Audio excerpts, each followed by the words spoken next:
ယနေ့သာသနာတော်နှစ်2562ခုနှစ်ကောဇာတက္ကရာ1380ခုနှစ်တရင်ကျွတ်လပြည့်ကျော်12ရက်ခရစ်နှစ်2018ခုနှစ်နိုဝင်ဘာလ5ရက်တနင်္လာနေ့ညမင်္ဂလာရှိသောညချမ်းချိန်ကာလသမယ၌ရန်ကုန်တိုင်းဒေသကြီးတန်လျင်မြို့နယ်ဖျားကုန်းကျေးရွာဖျားကုန်းလူငယ်များဥဆောင်ကျင်းပပြုလုပ်အပ်သောပထမအကြိမ်မိဘကျေးဇူးဆက်ထေရဝါဒဓမ္မပူဇာတရားအလှပွဲဝဲယနေ့ညဓမ္မပူဇာမတ္တိလူရှင်များဖြစ်ကြသည့်မိခင်ဆရာကြီးဒေါ်ကုမစာရီနှင့်နှစ်ပတ်သောမိဘဖိုးဖွားများအမှုထား၍ဦးတန်းဝင်းဒေါ်ခင်မိုးဝေမြေသားလေးမောင်ငင်းချမ်းမိုးရွှေငချင်းမိသားစုများနှင့်တကွအနေနဲ့ရရတရားနာကြလာကြကုန်သောတရားနာပရိသတ်ပေါင်းသူတော်ကောင်းတို့၏အာမိတဒါနပစ္စည်းလေးပါအလှတော်ဓမ္မဒါနတရားအလှတော်ကိုအမတဒါနအမြိုက်နိဗ္ဗာန်အလှတော်အဖြစ်ဟောကြားအပ်သောအင်္ဂုတ္တပါဠိတော်နိဒါနတုတ်ကိုတန်စာဆင်၍ဟောကြားအပ်သည့်အကြောင်းရှိလို့ဖြစ်တာပါတရားတော်ပရိသတ်ရဲ့ဗာတရားဒီတရားကိုမဟောကြားမနာကြားကြသည်မိတရားတော်ရဲ့ပိုင်ရှင်ဖြစ်တော်မူသည့်သုံးလောကထွတ်ထရှင်တော်မြတ်ဖရာအားတရားဟောတရားနာပရိသတ်ပေါင်းသူတော်ကောင်းတို့ကပိဋကတော်လာဖရာရှိခိုးဖြစ်တဲ့နမောတတ္တဖရာရှိခိုးဖြင့်ညီညာဖြဖြ၃ကြိမ်၃ကဖရာရှိခိုးကြောကြပြီလျင်တရားဟောအရှင်တိုင်ပေးမယ်မြမကဗျာများဖြင့်လည်းရှိခိုးပြီးတက္ကလအဆုံးမှာသာဓုအနုမောဒနာခေါ်ဆို၍ဓမ္မသဘင်ကိုဖွင့်လှစ်ကြရမှာဖြစ်တဲ့အတွက်အလုံးညီညာဖြဖြနမောတတ္တဖြင့်ဖရာရှိခိုး၍ဓမ္မသဘင်ကိုဖွင့်လှစ်ကြပါစို့နမောတတ္တဘဂဝတောအရဟတောသမ္မာသမ္ဗုဒ္ဓတ္တနမောတတ္တဘဂဝတောအရဟတောသမ္မာသမ္ဗုဒ္ဓတ္တနမောတတ္တဘဂဝတောအရဟတောသမ္မာသမ္ဗုဒ္ဓတ္တကိလေသာမှန်သမျှကင်းစင်ပါ၍မကောင်းမှုဆိုအကုသိုလ်ကိုစိတ်ကွယ်ရှိလေမပြုမြဲသည်အရဟံဂုဏ်ထင်ဖယားရှင်လုံးစုံထင်ရှားမြတ်တရားကိုဆရာမကူကိုတော်မူဖြင့်မကျွင်းမကြံအတိမှန်သည်သမ္မာသမ္ဗုဒ္ဓဂုဏ်ထင်ဖယားရှင်ဘုံတော်အဆုံးဆုံးတကူကုံနှင့်ထူးမြတ်ထင်ပေါ်ပြည့်စုံတော်မူသည်ဘဂဝါဂုဏ်ထင်ဖယားရှင်ထိုဖယားရှင်အားတပည့်တော်များကပုံတော်ကိုမှန်ဂုဏ်တော်လွှမ်းကဥချယိုကျိုးလက်ဆုံးမိုး၍ရှိခိုးပါ၏မြတ်စွာဘုရားသာ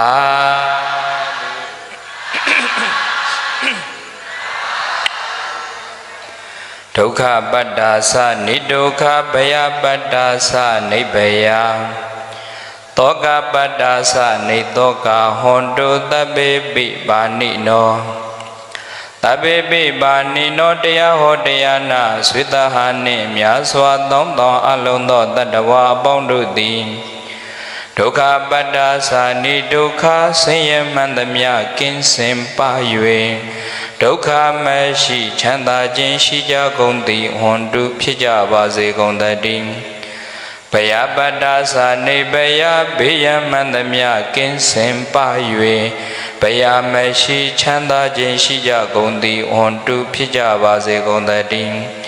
တောကပတ္တာသာနေတောကဆိုရင်မှန်သမျှကင်းစင်ပါ၍တောကမရှိချမ်းသာခြင်းရှိကြကုန်သည်ဟွန်တုဖြစ်ကြပါစေကုန်သတည်းဧတေနမေတ္တာနုပါဝေနဤသို့ပုလောအပ်သောမေတ္တာတည်းရဲ့စွမ်းအားဟောကြားနာကြကျင့်ကြံပွားများအထောက်ကြရတဲ့တရားဒေသနာတော်ဤစွမ်းအားတို့ကြောင့်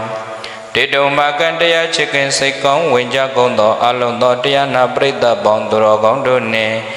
မြင်အမမြင်အနှစ်ရများစွာလုံးစုံသောတတ္တဝါပေါင်းတို့အားသဗ္ဗတာနိနိညာညာခတ်သိမ်းသောကာလတို့၌ဒုက္ခိတာကိုယ်စိတ်နှဖျားဘေးရန်ကွာ၍ကျမ်းမာခြင်းချမ်းသာခြင်းဝမ်းသာခြင်းလမ်းဖြာခြင်းရှိကြကုန်သည်ဟွန်တုမုတ်ချမသွေဖြစ်ကြပါစေကုန်သတည်း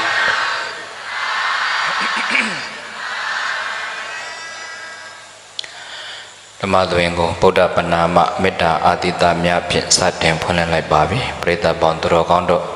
သင်လျော်တဲ့ဣရိယာပုတ်များဖြင့်တရားတော်များနာယူမှတ်သားနိုင်ကြပါပြီအချိန်အဖြစ်8နာရီနဲ့52မိနစ်ဆိုတော့9နာရီထိုးခါနီးမှဓမ္မသဘင်စတင်ကျင့်ပနိုင်ပါတယ်တရားစာဟောမှာဖြစ်ပါတယ်နောက်ဆုံးညဆိုတော့ဘယ်ချိန်ပြီးပေါ့နော်စင်ပြေရလားလမ်းမှာဖြတ်လာတာကြားလိုက်တယ်။အိုးတရားဝဲကြီးပြီးသွားမှာတော့ကြောက်တယ်တဲ့။တရားဝဲကြီးပြီးသွားမှာတော့စိုးတယ်တဲ့။ဝမ်းသာလွန်းလို့ဘသူတွေကပြောတာတော့ဈေးတယ်တွေကပြောတော့။သူတို့ကဈေးရောက်ကောင်း။ကြီးစရာပြောတာပါ။အလုံးကတရားနဲ့ဟိုအံ့ဩပါတယ်။ပထမအကြိမ်ပဲလှုပ်တဲ့ဘုရားကုန်းလူငယ်ပွဲကဒါပထမအကြိမ်ပထမအကျင့်ကိုဒီလိုကြီးကျယ်အောင်လုပ်နိုင်တယ်ပရိသတ်လည်းများအောင်လာနိုင်တယ်ပင့်ထားတဲ့ဆရာတော်တွေကလည်း share တွေပဲနော်လွတ်ပြစ်စရာတဘာမှမပါဘူးလွတ်ပြစ်စရာပါလားမပါတာကောင်းပါလေနော်အဲ့တော့တကယ်ကြီးကျယ်ခမ်းနားတဲ့ဓမ္မသဘင်ကြီးဒီနေ့ညနောက်ဆုံးညပရိသတ်များအာရပါရတရားတွေလည်းတော်တော်လေးနာခွင့်ရခဲ့ပါဒီနောက်ဆုံးညမှာလည်းတရားလက်ဆောင်ယူသွားဖို့ဘုန်းကြီးတို့ဓမ္မလက်ဆောင်ပေးပါတယ်တရားကောင်းစဉ်လေးပါတယ်တော့အကြောင်းရှိလို့ဖြစ်တာပါပြန်ပြောပါဦးဟေတုံပဋိစ္စတံဗုဒ္ဓံဟေတုပင်္ဂာနိရောဇန္တိဟေတုံပဋိစ္စတံဗုဒ္ဓံဟေတုံအကြောင်းတရားကိုပဋိစ္စအစွဲပြုပြီးတော့တံဗုဒ္ဓံဖြစ်လေရှိကုန်၏ဟေတုပင်္ဂာနိရောဇန္တိအကြောင်းကုန်သွားရင်တော့အကျိုးလည်းမရှိတော့ဘူးပေါ့ပရိသတ်ဘာပဲကြည့်လိုက်အကြောင်းတရားနဲ့ကင်းပြီးဖြစ်တယ်ဆိုတာရှိပါအောင်မလားအကြောင်းရှိလို့ဖြစ်တာကြီးပဲဘာရှိလို့ဖြစ်တာအဲ့တော့ကိစ္စလေးတစ်ခုပေါ်လာတယ်သူကြောင့်ငါကြောင့်လို့ပြောမဲ့အစားအကြောင်းရှိလို့ဖြစ်တယ်လို့တွေးလိုက်ရင်အဆင်ပြေမသွားဘူးလားဒီနိမာနိဘိခဝေနိဒါနာနိကမ္မာနံသမုဒ္ဒယာယဘိခဝေจิตจิตမိတို့ကမ္မနံဝိက္ကိုဖြစ်စေတတ်တဲ့ဝိက္ကိုလဲစေတတ်တဲ့ကံတရားတို့ရဲ့သမုဒ္ဒါယာယဖြစ်ပေါ်ခြင်းဤနိဒါနံအကြောင်းတရားတို့သည်ဒီနိ၃ပါးအပြားရှိတယ်တဲ့မြတ်စွာဘုရားကပရိသတ်ရဲ့ကံတွေကိုဖြစ်ပေါ်စေတဲ့ဝိက္ကိုလဲစေတတ်တဲ့ကံတွေကိုဖြစ်ပေါ်စေတဲ့အကြောင်းတရား၃ပါးရှိတယ်လို့မိန့်တော်မူတယ်ကတမနိတိနိအဲ့ဒီအကြောင်းတရားတွေကဘာတွေလဲဆိုတော့လောဘောနိဒါနံကမ္မနံသမုဒ္ဒါယာယဒေါသောနိဒါနံကမ္မနံသမုဒ္ဒါယာယမောဟောနိဒါနံကမ္မနံသမုဒ္ဒါယာယလောဘောလူခြင်းမှုလောဘတရားသည်ကမ္မနံဝိကိုလဲစေတဲ့ကံတရားကိုသမုဒ္ဒါယာယဖြစ်ပေါ်ခြင်းရဲ့နိဒါနံအကြောင်းတရားတစ်ခုဒေါသောအမျက်ဒေါသဆိုတာကကမ္မနံဝိကိုလဲစေတဲ့ကံတရားတွေကိုသမုဒ္ဒါယာယဖြစ်ပေါ်ခြင်းရဲ့နိဒါနံအကြောင်းတရားတစ်ခုပဲတဲ့ မောဟမတိမှုအဝိဇ္ဇာဖုံးလွှမ်းထားတဲ့မောဟတရားသည်ကာမနံဝိကိုလဲစေတဲ့ကံတရားတွေရဲ့သမုဒ္ဒရာယဖြစ်ပေါ်ခြင်းရဲ့နိဒာနံအကြောင်းတရားတစ်ခုပဲတဲ့ပရိသတ်မြတ်စွာဘုရားကလေကံတရားတွေဖြစ်ပေါ်ခြင်းအကြောင်းတရား၃မျိုးရှိတယ်လို့မိန့်တော်မူတယ်ဘယ်နှမျိုးရှိလောဘနိဒာနံကာမနံသမုဒ္ဒရာယလူကျင်မှုလောဘဟာလည်းပဲအကြောင်းတရားတစ်ခုကံတရားကိုဖြစ်ပေါ်စေဒေါသနိဒာနံကာမနံသမုဒ္ဒရာယအမျက်ထွက်ခြင်းမကျေနပ်ခြင်းဒေါသတရားကလည်းပဲပရိသေကံကိုဖြစ်ပေါ်စေဖို့အကြောင်းတရားတစ်ခုမောဟမသိမှုအဝိဇ္ဇာဆိုတဲ့မောဟတရားကလည်းပဲကာမနံဝိတ္တိကိုလဲစေတဲ့ကံတရားတွေကိုဖြစ်ပေါ်စေဖို့သမုဒ္ဒရာယဖြစ်ပေါ်ခြင်းရဲ့နိဒာနံအကြောင်းတရားတစ်ခုပဲတဲ့။ဩကံတရားတွေကိုဖြစ်ပေါ်စေနိုင်တဲ့အကြောင်းတရား၃မျိုးဘုရားမြတ်စွာမိန့်တော်မူတယ်။ပရိသေဘယ်နှမျိုးလဲလေ။နံပါတ်1လောဘကြောင့်ဖြစ်တာတဲ့။နံပါတ်2ဒေါသကြောင့်ဖြစ်တာ။နံပါတ်3မောဟတွေကြောင့်ဖြစ်တာပဲဆိုကြည့်ပါလောဘဆွဲအားကံတရားထင်ရှားဖြစ်ခြင်းအကြောင်းဒီလောဘဆွဲအား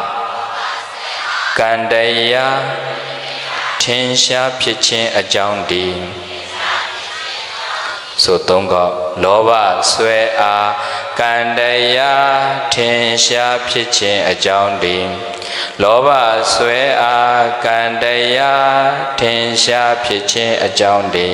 လောဘဆွဲအားကံတရားထင်ရှားဖြစ်ခြင်းအကြောင်းဒီပရိသေ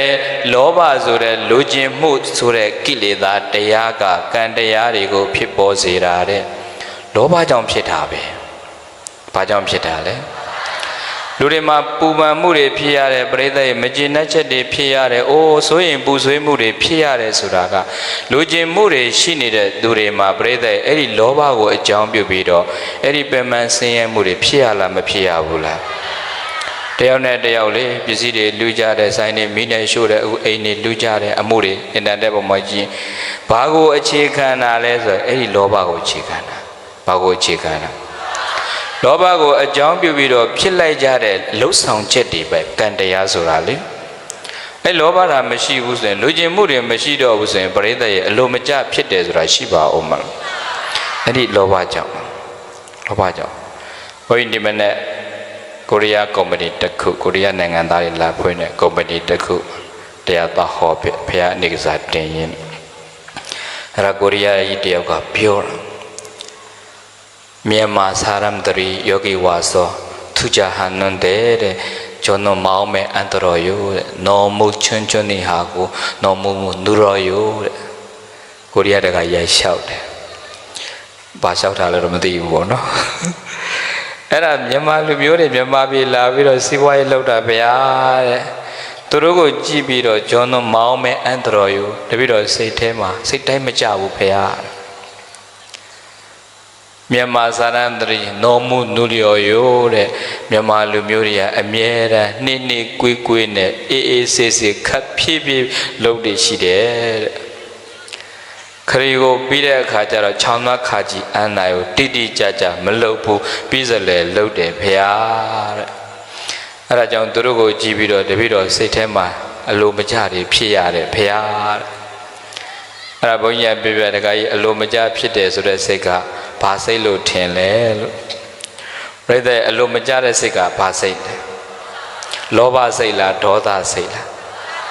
အလိုမကျတဲ့ဆိုတာကျေနပ်ထားလားမကျေနပ်ထားလားအဲ့ဒီမကျေနပ်တဲ့စိတ်ကသူတို့လူကျင်မှုကိုအကြောင်းပြုဖြစ်ပေါ်လာတော့တာကြည်စမ်းအဲ့တော့သူတို့ကိုပြောပြလိုက်တဲ့တခါကြီးလို့မြန်မာလူမျိုးတွေကမောင်းချချက်စိတ်ရဲ့ပင်ကိုသဘောတရားကဘုန်းကြီးတို့လည်းဗမာလူမျိုးတွေပါပဲဒါပေမဲ့တို့တိုင်းပြည်ကလူတော်တော်များများကအဲ့ဒီစိတ်ဓာတ်တွေကရိုက်ချိုးခံထားလို့ဖြစ်နေတယ်ပညာရေးစနစ်တွေရဲ့ပျက်စီးမှုတွေရဲ့စီးပွားရေးစနစ်ရဲ့ချွတ်ချုံကြမ်းမှုတွေပေါင်းစပ်လိုက်တော့တို့ဗမာလူမျိုးတွေပြိတ္တတယောက်နဲ့တယောက်လေကုညီတာများလားနိုင်တဲ့စီးနှင်းလှုပ်တာများလားကိုတာဝန်ကိုကြည်လားသူများကိုလက်ညှိုးထိုးတာများ အဲ့ဒါမျိုးလူတွေကြီးပဲများတဲ့အခါကျတော့ပြိဿရဲ့ဒီတိုင်းပြည်မှာသူတို့လာလို့တဲ့ဘုန်းကြီးအကြံပြုလိုက်တယ်ဒါကကြီးလို့အခြေခံအဆောက်အုံတွေကတို့နိုင်ငံမှာပျက်စီးနေတာ ecosystem ခေါ်တယ်ဂေဟစနစ်တွေပျက်စီးနေတဲ့ဒီနိုင်ငံသဘာဝတရားတွေဖောက်ပြန်နေရောအပြင်တို့ human resource ဆိုတဲ့လူစွမ်းအားအရင်းမြစ်တွေလည်းပျက်စီးနေတာဖြစ်တဲ့အတွက်ကြောင့်တကားတို့ဒီမှာစီးပွားလာလို့ရင်တော့နံပါတ်1အရင်ဆုံးလုပ်ရမှာ training လုပ်ရမယ်လို့ employee training ခေါ်တာပေါ့ဝန်ထမ်းတွေရဲ့စွမ်းအားကိုလေ့ကျင့်ပေးဖို့တော့လိုတယ်လို့နော်ပြိဿရဲ့သူတို့လိုချင်တဲ့ပုံစံရအောင်လေ့ကျင့်ပေးဖို့လိုလားမလိုဘူးလားအဲ့ဒါတွေလေ့ကျင့်မှုမလုပ်နိုင်ဟိုဘက်ကလူတွေလှုပ်ထားတယ်ဒီဘက်ကလူတွေလှုပ်ထားတယ်ပြဿနာတွေကိုတက်ပြီးတော့သူတို့ကပို့ပြီးတော့မျောလင့်လေလေဒီဘက်ကမလိုက်နာနိုင်နေတယ်သူတို့မှပို့ပြီးတော့စိတ်တိုင်းမကြတွေဖြစ်နေလေပဲနော်ဖြစ်နေလေပဲအဲ့တော့ကိုရီးယားလူမျိုးတွေရဲ့စိတ်ကလည်းပြိဿဘုန်းကြီးတို့ဟိုမှာနေခဲ့တာဆိုသူတို့ကအမြဲတမ်းပါဠိပဲဆိုတာမြဲမြံဆန်ဆန်ပဲပါဠိခါစေယိုမြဲမြံသွားပါဠိမောက်ကောယိုမြဲမြံစားပါဠိဟာစေယိုမြဲမြံလုတ်ပါဠိတဲ့သူတို့ကမြဲမြံကိုလေသူတို့စကားဘယ်လိုခေါ်လဲပါဠိဆရာလေးတွေမှတ်တာဒီကပါဠိကတို့ကဗုဒ္ဓဘာသာကပါဠိစာပေလို့သူတို့ကပါဠိဆိုတဲ့စကားကလေမြဲမြံဆိုတဲ့အတိတ်ပဲပါဠိဂုံဘူးဟဲမြဲမြံသင်ယူလေ့လာပါဠိခါမြန်မြန်သွားပါဠိမောက်ကိုမြန်မြန်စားဆိုတာလေသူတို့ကပါဠိကိုအမြဲတမ်းသုံးတဲ့အခါကျသူတို့ကိုကြည့်ပြီးတော့တို့လူမျိုးတွေကအေးစစ်စစ်ပဲခတ်ဖြည်းဖြည်းခတ်အေးခတ်နေသဘာဆိုတခါဖုံးဆက်တခါကြီးပဲရောက်နေပြီးတဲ့တပည့်တော်လမ်းမှာမိပွိုက်မိနေလို့ဖေဟာအိမ်ကမထွက်သေးဘူးနော်အိမ်ကမထွက်ရတဲ့တိုင်းမှာလမ်းမှာရောက်နေပြီဆိုတော့အလေးကျင့်နေများသွားတဲ့အခါကျတော့ဟိုပြီးစလွယ်လုတ်တတ်တဲ့အလေးချိန်တွေဖြစ်ကုန်ရောပရိသတ်နော်အဲ့တော့ပြောချင်တာကလောဘကိုအကြောင်းပြုပြီးတော့လူတွေမှာအလိုမကျမှုတွေဖြစ်နေတဲ့ဟာကြတော့သူ့ကြောင့်ငါးကြောင့်ဆိုတဲ့အကြောင်းပြချက်တွေပြောမယ်အစားဘာကြောင့်ဖြစ်တာလဲဆိုအကြောင်းရင်းကိုကြည့်လိုက်တော့အဲ့ဒီလောဘဆိုတဲ့လိုချင်မှုကတတ္တဝါတွေကိုပြဿနာတက်စေတာပဲဆိုတော့ပရိသတ်အကြောင်းနဲ့ကြည့်လိုက်လို့ရှိရင်အော်အကြောင်းကင်းပြီးတော့ဖြစ်တယ်ဆိုတာတခုမှမရှိဘူးရှိရလားကြောင်းတရားတွေနဲ့တိုက်ဆိုင်ပြီးတော့ဖြစ်နေတဲ့အတွက်ကြောင့်အကြောင်းကင်းပြီးတော့ဖြစ်တာမရှိတဲ့အတွက်ကြောင့်ဘုန်းကြီးတို့သူတော်ကောင်းများကကိုယ့်အကိုဆင်ခြင်တဲ့အခါမှာအဲ့ဒီအကြောင်းတရားတွေကိုဆင်ခြင်နိုင်ဖို့လိုပါတယ်လောဘကိုအကြောင်းပြီးတော့လောဘကြောင့်ဖြစ်နိုင်တဲ့အကြောင်းတရားတွေလူကျင်မှုတွေကလေပရိသတ်ရဲ့တတ္တဝါတွေကိုရောင်ရဲတင်းတိမ်နိုင်မှုမပြုတ်နိုင်အဲ့ဒီလောဘကလည်းလူကိုပူစေတယ်ပရိသတ်မပူဘူးလားလောဘမီးတွေအာကြီးတော့လောဘကကြာရင်လေယူတော်ယူတယ်တဲ့လောဘအာကြီးယူနိုင်လားမယူနိုင်ဘူးလားယူသွားတယ်နော်လောဘကြီးယူတတ်တယ်တဲ့လောဘကြီးဘာဖြစ်တယ်အဲ့တော့တစ်ချက်ချိုးရတယ်အိုးလောဘတော့ရှိရမှာပေါ့ပုထုဇဉ်တွေမှာလေရှိတင်လားမရှိတင်ဘူးလားပရိသတ်လောဘမရှိရင်ဘယ်လိုလုပ်မလဲလောဘကတော့ရှိရမှာတိုးတော့မတရားလိုချင်တဲ့လောဘမျိုးတော့မဖြစ်ဖို့လိုတာပေါ့ကိုရရင်ပြီးတော့သူများတွေဘယ်လိုပဲဖြစ်ဖြစ်ဆိုတာကဝိသမလောဘမတရားလောဘဖြစ်ကိုရှိမှရတဲ့ရထိုက်တာတော့ယူကိုယူရမယ်အဲ့ဒါကတင့်လျော်တဲ့လောဘဒီလောဘမျိုးကတော့မရှိလို့ပဲရမလဲရှားပွေနေရတာလူတန်းဖို့ဆိုတော့ဒါတွေကရှိကိုရှိရတိုးတော့မတရားလိုချင်တဲ့လောဘမျိုးတော့မဖြစ်ရဘူးအဲ့ဒီလောဘအာကြီးလေလေလူတွေမှာပူလောင်မှုအာကြီးလေလေဆိုတော့လေပရိသတ်ရဲ့မြတ်စွာဘုရားကမိန့်တယ်လောဘောနိဒါနံကမ္မနံသမုဒ္ဒယာယလိုချင်မှုလောဘကိုအကြောင်းပြုပြီးတော့ကမ္မနံဝိကိုလဲစေတဲ့ကံတရားတွေကဖြစ်ပေါ်တော့တာလိုချင်မှုကိုအကြောင်းပြုပြီးတော့ဝိစင်းရဲမှုတွေဖြစ်တာမြတ်စွာဘုရားစာပေမှာပရိသတ်ရဲ့ဝိ၃မျိုးကိုမိန့်တော်မူတယ်ဝိပနမျိုးလဲဝိဆိုတာအဆက်မပြတ်လဲပတ်နေတဲ့သဘောကိုဝိလို့ခေါ်တာဘာကိုဝိလို့ခေါ်တာလဲအစမပြတ်လဲပတ်နေတဲ့သဘောကိုဝိလို့ခေါ်တာအဲ့ဒီဝိ၃ပါးကကိလေသာဝိယကမ္မဝိယဝိပါကာဝိယဝိပနမျိုးလဲကိလေသာဝကမ္မဝဝိပါကာဝကိလေသာတွေအစမပြတ်ဖြစ်ပေါ်နေတာကိုကိလေသာဝိလို့ခေါ်တယ်လောဘတွေဇက်တိုက်ဖြစ်နေတယ်အဲ့ဒါဝိလဲနေတာပဲဟိုလိုမျိုးတန်တရာနဲ့လဲမလဲတာမဟုတ်ဘူးနော်ကိလေသာတွေတစ်ခုပြီးတစ်ခုဖြစ်နေတဲ့သဘောလောဘဒေါသမောဟမာနစတဲ့ကိလေသာတရားတွေဆက်ပြီးတော့ဖြစ်နေတဲ့သဘောကိုကိလေသာဝိလို့ခေါ်တယ် ကမ္မဝတ်ကြတော့ပရိသတ်ကံဆိုတဲ့အလုဆောင်ချက်တွေကောင်းကံမကောင်းကံအဲ့ဒီကံတရားတွေဇက်တိုက်ဖြစ်ပေါ်နေတာကိုကမ္မဝတ်လို့ခေါ်တယ်ဝိပါကဝတ်ဆိုတာပရိသတ်အဲ့ဒီအကျိုးတရားတွေဇက်တိုက်ဖြစ်ပေါ်နေတာကိုဝိပါကဝတ်လို့ခေါ်တယ်အချုပ်ကြည့်လိုက်တော့ကိလေသာဝတ်ကြောင့်ကမ္မဝတ်ဖြစ်လာတာဘာကြောင့်ဘာဖြစ်တာလဲလောဘဒေါသမောဟစတဲ့ကိလေသာတွေစင်ဆက်မပြတ်လဲပတ်ပြီးဖြစ်နေတဲ့အတွက်ကြောင့်ကမ္မဝတ်ဆိုတဲ့လှုပ်ဆောင်ချက်တွေဖြစ်ပေါ်လာတာပဲလားအဲ့တော့လှုပ်ဆောင်ချက်တွေဖြစ်ပေါ်လာခြင်းရဲ့ရလဒ်တစ်ခုအနေနဲ့ဝိပါကဝတ်ဆိုတာဝိပတ်တွေလဲသွားတာဆိုအဲ့ဒီဝတ်တွေကမလွတ်နိုင်တော့တာဆိုတော့ပရိသတ်ဝတ်မှာအမြင်ငရဲမှာအပဆိုတာအခြေခံကြည့်လိုက်တော့အဲ့ဒီကိလေသာတွေကြောင့်ဖြစ်တာပဲလေကိလေသာဝတ်တွေထူပြောနေတဲ့ကိလေသာတွေအစမပြတ်ဖြစ်ပေါ်နေတဲ့အခါကျတော့ကမ္မဝတ်ဆိုတဲ့လှုပ်ဆောင်ချက်ကံတရားတွေဖြစ်လာတာကံဆိုတဲ့အလုပ်တွေရှိနေအဲ့ဒီကံရဲ့အကျိုးပေးမှုဝိပါကတွေရှိနေတော့တာဆိုတော့ပြိဿဝိပါကဝတ်ဆိုတာလေအဲ့ဒီဘယ်တော့မှ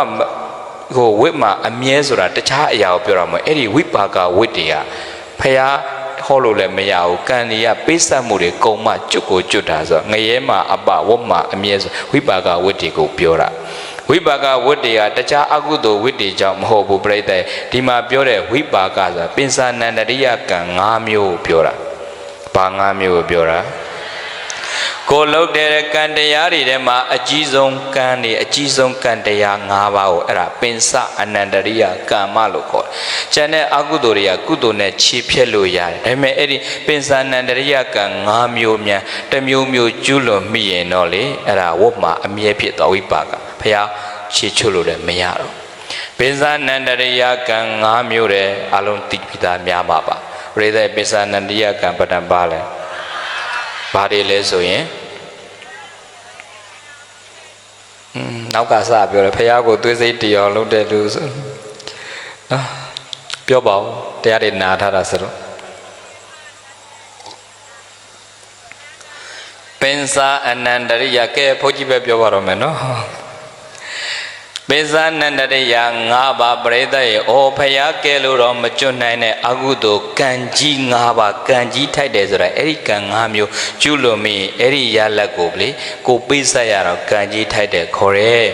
နံပါတ်၁ကမာတုခတကကံအမေကိုတတ်တဲ့ကံနံပါတ်၁ကဘာကံနော်ပိတုခတကကံအဖေကိုတတ်တဲ့ကံနံပါတ်2ကအရဟန္တကတကယဟန္တာကိုတတ်တဲ့ကံနံပါတ်3ကလောဟိတုပ္ပါတကဖယားကိုသွေးစိတ်တည်အောင်လုပ်တဲ့ကံနံပါတ်4ကတန်ခါပေတကတန်ခါသင်ခွဲတဲ့ကံနံပါတ်5က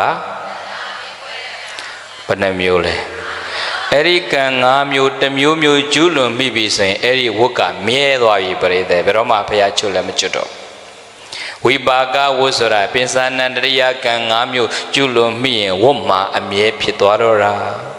ဘုန်းကြီးကိုရီးယားမှာနေတော့တခါလေးတယောက်တရားဝဲပြီးတော့လာလျှောက်တယ်ရှင်မယားတပည့်တော်မေးလျှောက်စရာရှိလို့တဲ့မေးပါကွာလို့ဗာမေးမှလဲဆိုတော့တပည့်တော်ကိုရီးယားမလာခင်တော့တပည့်တော်ကတဲ့အညာဘက်မှာလေသနတ်တလက်နဲ့ငှက်တွေလိုက်ပစ်တာ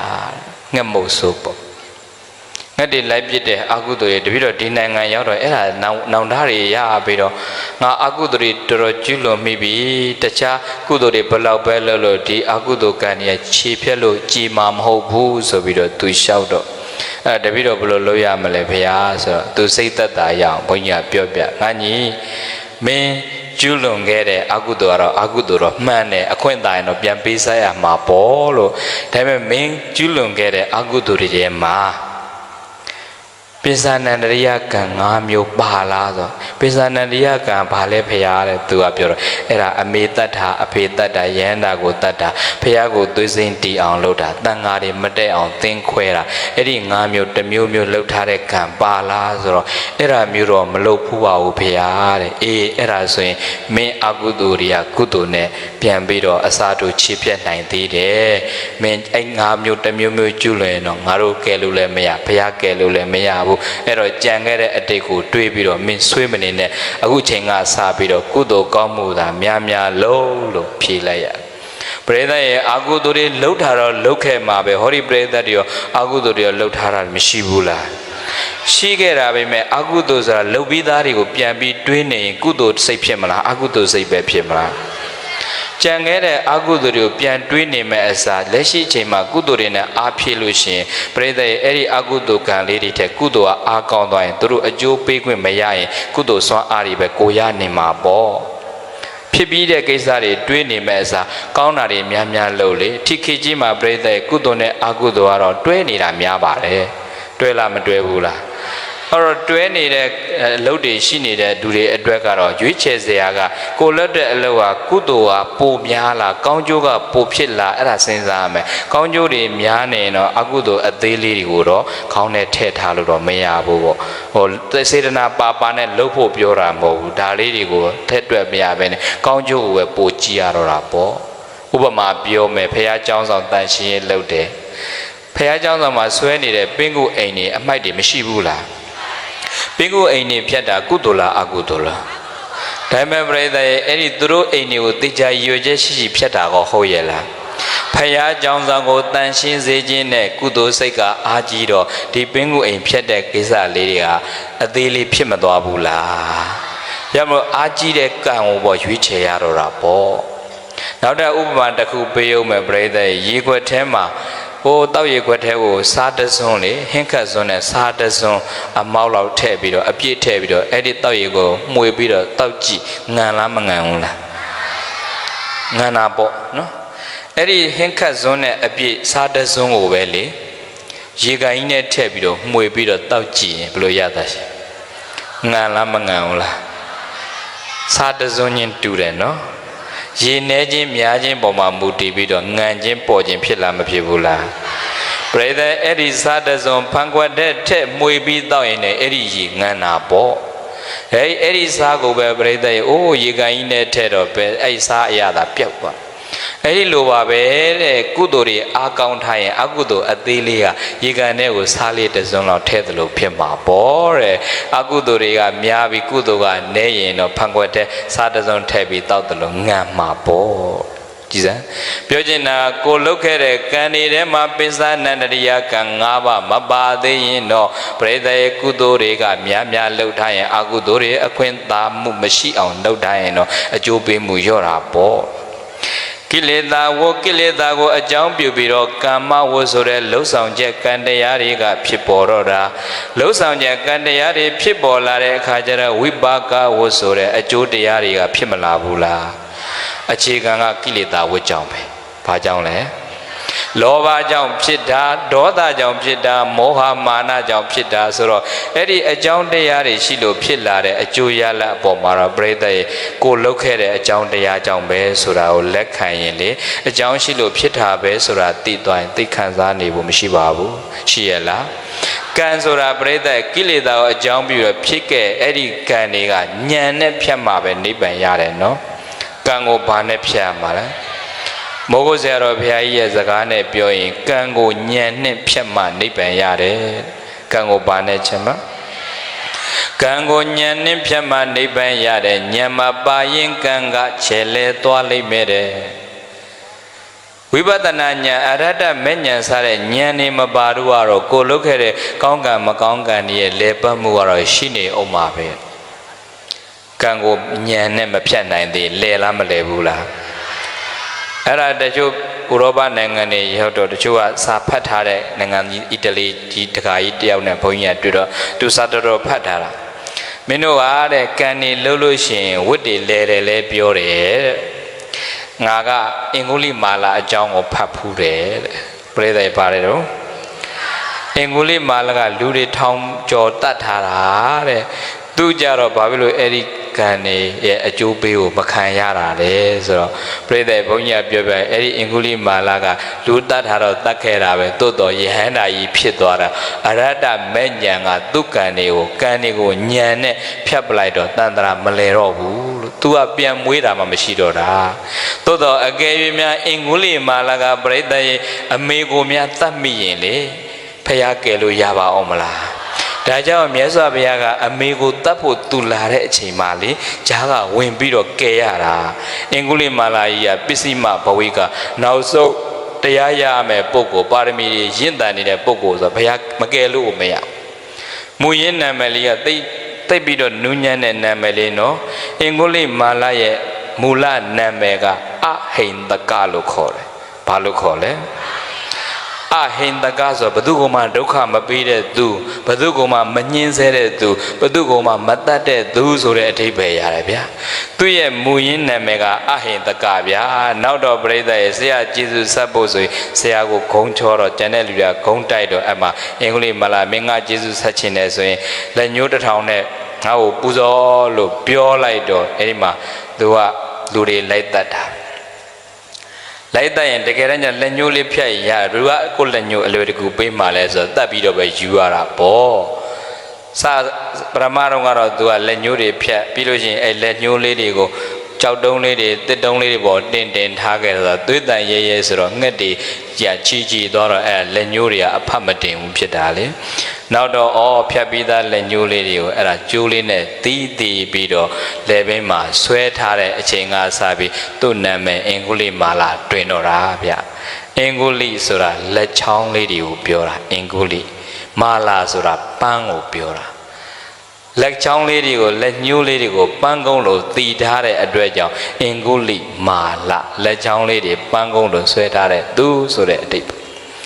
ဒါကြောင့်ပြိဿရဲ့အင်္ဂုလိမာလာမြတ်စွာဘုရားနဲ့များမတွေ့အမေကိုတတ်တော့မှတချောင်းပဲလို့တော့တာဘယ်သူပဲလာတတ်မယ်ဆိုပြီးတော့သူလာအမေကလည်းသူ့သားရှင်မင်းကလာဖမ်းတော့မယ်ဆိုအဖမ်းမကောင်လာတားမယ်ဆိုပြီးတော့အမေကဝင်လာတယ်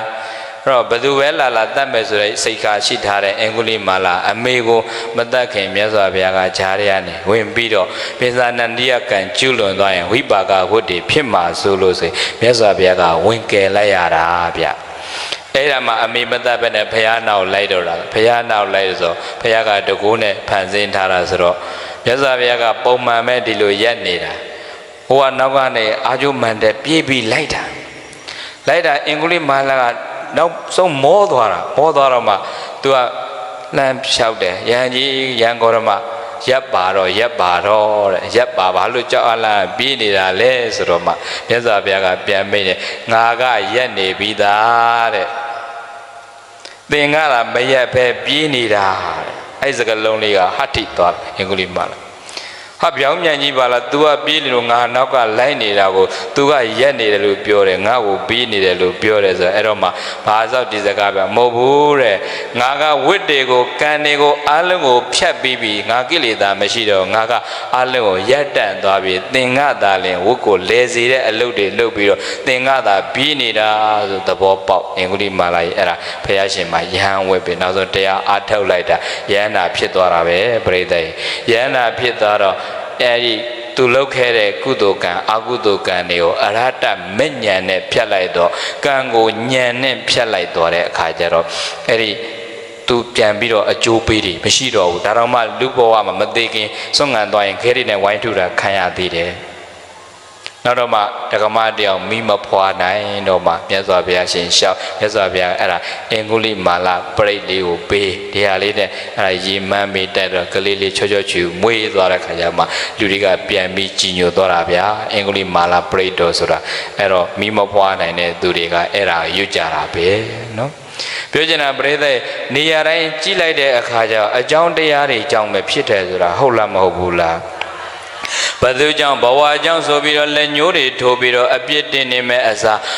အကြောင်းရှိလို့ဖြစ်တာပါအဲ့ဒီအကြောင်းတရားကလည်းလောဘဆိုတဲ့အကြောင်းတရားကြောင့်ဝတ္တရားတွေကဆက်ဖြစ်ပြီးတော့လူတွေမှာကံတရားတွေနဲ့ကျင်လည်မှုပြီးနေတန်တရားတွေကရှိနေတော့တာဖြစ်တဲ့အတွက်မြတ်စွာဘုရားကတော့ကာမနံသမုဒ္ဒယယကံတရားတွေဖြစ်ပေါ်ခြင်းရဲ့နိဒာနံအကြောင်းတရားတို့ကလောဘဆိုတဲ့လူကျင်မှုကြောင့်ကံတရားတွေဖြစ်ပေါ်တဲ့နံပါတ်1အကြောင်းတရားတစ်ခုဘေကဝေจิตจิตမိတို့ဒေါသောအမျက်ဒေါသဆိုတဲ့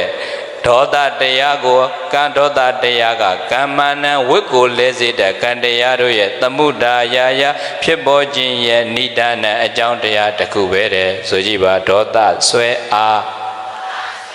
ကံတရားထင်ရှားဖြစ်ခြင်းအကြောင်းဒီ ဒေါသဆွဲအားကံတရားထင်ရှားဖြစ်ခြင်းအကြောင်းဒီဒေါသဆွဲအားကံတရားထင်ရှားဖြစ်ခြင်းအကြောင်းဒီပရိသတ်ရဲ့ကံဆိုတဲ့အလုပ်တွေဖြစ်ပေါ်ခြင်းရဲ့အကြောင်းတရားတစ်ခုကဒေါသောတဲ့အမျက်ဒေါသတရားကြောင့်လည်းဖြစ်တယ်။ဘာကြောင့်ဖြစ်တာလဲ။ဒေါသတွေကြောင့်ဖြစ်ရတာဗျာ။သူကြောင့်ငါကြောင့်မဟုတ်စိတ်ဆိုးတာအိုးအမျက်ထွက်တာမကျေနပ်တာတွေကပရိသတ်သူကြောင့်လားကိုယ်ဒေါသကြောင့်ဖြစ်တာလား။ကိုယ်ဒေါသကြောင့်ဖြစ်တယ်ဆိုတော့ခံစားရတော့ဘယ်သူကခံစားကိုယ်စဲခံစားရမှာနော်ကိုယ်ပဲခံစားရမယ်ဆိုတော့အဲ့ဒီခံစားရရုပ်ဘာဖြစ်လို့ယူနေမှာလဲကိုယ်ပဲစလျှော့ပေါ့ချောတင်လားမလျှော့တင်ဘူးလားပြောတာပြိတ္တလျှော့တဲ့သူကများလားမလျှော့တဲ့သူကများလားမလျှော့ဘူးနော်ဘာဖြစ်လို့လျှော့မှာလဲငါမှန်နေတာပဲဆိုတဲ့သူတွေတော့ရှိသေးတယ်နော်ငါကမှန်နေတာပဲငါကဘာဖြစ်လို့လျှော့ရမှာလဲဆိုတဲ့သူတွေရှိတယ်မယုံရင်စဉ်းစားကြည့်ပြိတ္တရဲ့အဲ့ဒီငါကမှန်နေလို့ငါမလျှော့ဘူးဆိုရင်ရောဘယ်သူခံစားရလဲကိုယ်ပဲခံစားရတာနော်ကိုယ်လည်းမှန်သေးတယ်ကိုယ်လည်းခံစားရတယ်ဆိုတော့အစင်တန်လားမတန်ဘူးလားပြိတ္တမှန်လဲမှန်သေးတယ်ခံလဲခံစားရတယ်ဆိုတော့အဲ့ဒါလေအမှန်တရားကြောင့်ခံစားရတာမဟုတ်ဘူးမှန်ထားလို့ခံစားရတာဘာကြောင့်ခံစားရလဲငါမှန်နေတာပဲငါကဘာဖြစ်လို့လျှော့ရမှာလဲဆိုရင်အဲ့ဒီမာနကကိုယ်ခံစားရတာမှန်လဲမှန်သေးတယ်ခံလဲခံစားရတယ်ဆိုတော့သိတော့သဘောမကျဘူးပြိဿငါမှန်ရင်လဲငါပဲလျှော့ရမှာမှန်ရင်လေမှန်နဲ့မဖြေရှင်းနဲ့မှန်ရင်ဉာဏ်နဲ့ဖြေရှင်းမှန်ရင်ဘာဖြေရှင်းမလဲအမှန်တရားဆိုတာပြိဿကြီးလေမှန်တိုင်းလဲပြောလို့ရတာမဟုတ်ဘူးမြတ်စွာဘုရားကကာလန္တေတံအကံဒနံနဲ့အမှန်တရားပင်ဖြစ်လင်းကစားပရိသတ်မှန်သည့်တရားဖြစ်တော်ညာလေကာလတေတာပုဂ္ဂလကိုကြည်ပြီးတော့မှပြောရတယ်တဲ့ကာလတေတာပုဂ္ဂလမရှိသေးရင်လည်းအမှန်တရားပြောပေမဲ့တက်ရောက်မှုမရှိဘူးတခါကျငါမှန်နေတာပဲဆိုပြီးဇွတ်ပြောတာသားနဲ့သားသမီးနဲ့အဖေနဲ့ကြည်အဖေကဒေါသထွက်နေတယ်မှန်တာကတော့သားသမီးကမှန်တာပဲအဲ့ဒီအချိန်မှာအဖေကိုကျွန်တော်မှန်တယ်ဘာညာဆိုသားကမခံမရနိုင်ပြီးသွားပြောရိုက်တောင်ခံအောင်မယ်ပရိသတ်ရဲ့ကာလရဲ့ဒေသရဲ့ပုဂ္ဂလရဲ့ကြည်ပြီးတော့မှအမှန်တရားဆိုတာလက်ခံနိုင်စွမ်းရှိတယ်တဲ့အချိန်နေရာလေးကြည်ရတယ်ကာလလေးကြည်ရတယ်ပြောတဲ့နေရာဆိုတာသိရမယ်ပုဂ္ဂလဆိုတာလေကိုပြောတာကိုလက်ခံနိုင်တဲ့အချိန်ဖြစ်ပြီလားဒီအချက်၃ချက်ညီမှလည်းပဲအမှန်တရားကိုလက်ခံနိုင်တယ်နော်အဲ့တော့မှန်ရင်မှန်နဲ့မဖြေရှင်းရဘူးမှန်ရင်ဉာဏ်နဲ့ဖြေရှင်းရတဲ့အချိန်လေးကြည်ပြီးတော့ဒါတို့သမီးတို့ကိုမှန်နဲ့ထင်ပေမဲ့လည်းစွတ်ပြောလို့မရဘူးအဖေတို့အမေတို့ရဲ့အခြေအနေကြီးပြောလို့အဆင်ပြေပြီလားသူတို့ဒေါသထွက်နေချိန်မပြောနဲ့ရိုက်ရင်ရိုက်ပါသေးတယ်အဲ့ချိန်မှာပြန်ပြောရင်တော့ကိုယ်ဝိုင်းထုတော့မှာဒေါသဆိုတာစွပြီးရင်ကြွတာနော်ဒေါသစွပြီးရင်ကြွလားမကြွဘူးလားဒေါသကလေဒေါသောဝါသမုဒ္ဓပေတိတဲ့မြတ်စွာဘုရားကဒေါသတရားကဒေါသောဝါဒေါသကိုပဲသမုဒ္ဓပေတိဖြစ်စေတယ်တဲ့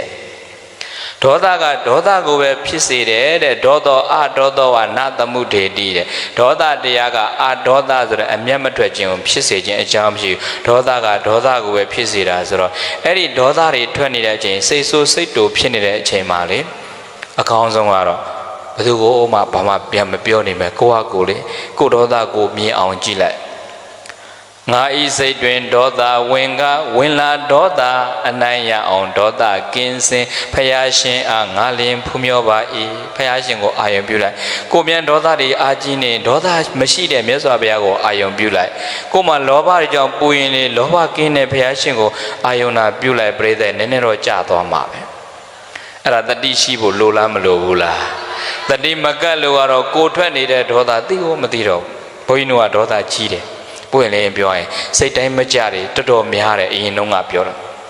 ကိုယ်စိတ်တိုင်းကြကြီးပဲဖြစ်စေချင်တယ်တခါခါကျတော့ကိုကလည်းပဲပြိဿရေဘုန်းကြီးတို့ကစနစ်တကျလှုပ်တတ်တဲ့အလေးကျင့်နေဆိုတော့တပည့်တွေကိုခိုင်းလိုက်တယ်စိစနစ်မကြရင်စိတ်ကတိုးပြန်ရောတခါကိုယ်တိုင်လိုက်လို့ကတော့အသေးပွဲအစားကိုလိုက်လို့ကတော့ကိုပဲပင်ပန်းတယ်ပင်ပန်းတော့သူတို့ကိုပို့ပြီးတော့စိတ်တွေတိုးရောနော်အဲ့တော့တခါလာကျောင်းမှာပွဲတပွဲလို့တော့ကိုရင်လေးတပည့်တစ်ပါးခိုင်းတာအစင်မပြေတော့ဘုန်းကြီးစိတ်တွေတိုးပြီးတော့သူ့ကိုစူနေတဲ့အချိန်တခါကြီးတယောက်ကကျောင်းပေါ်ရောက်လာတော့ သူကခြေနေကြည့်ပြီးတော့ဘုန်းကြီးစုပြီးတော့နောက်မှထိုင်တဲ့အချိန်ကြတော့မှသူကလျှောက်တယ်ရှင်ဘုရားတဲ့ကိုယ်တရားပြန်ပြနော်ဒေါသတွေသိမထွက်ပါနဲ့ဘုရားလျှော့ပါတဲ့အရှင်ဘုရားလောက်မတော်လို့အရှင်ဘုရားတပည့်ဖြစ်နေတာပေါ့တဲ့ရှင်ဘုရားတဲ့တော်ရင်ရှင်ဘုရားဆရာဖြစ်မှာပေါ့သဘောပေါက်ပါဟတ်ထိသွားတာသူစကားနော်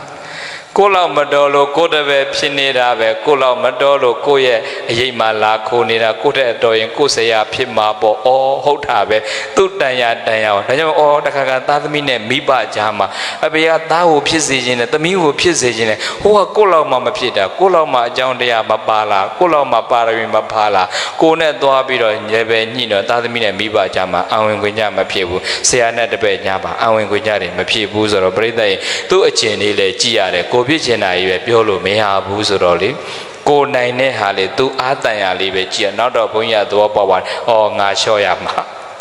နော်ငါလျှော့ရမှာ तू ကဒီလောက်ပဲလုံနိုင်တာ तू လုံနိုင်တာလေးပဲငါခိုင်းတော့မယ်ဆိုပြီးတော့သူ့ရဲ့အားတာချက်လေးကိုဘုန်းကြီးခိုင်းလိုက်တော့ तू လည်း तू အားတာလေးလုံရတဲ့အခါကျ तू လည်းအစဉ်ပြေတယ်ကိုလည်းအစဉ်ပြေတယ်ဆိုတော့ပြိဿရဲ့သူ့ဟာနဲ့ तू နေရနဲ့လူမှန်နေရမှန်ဆိုရင်အဲ့ဒါပြောတာ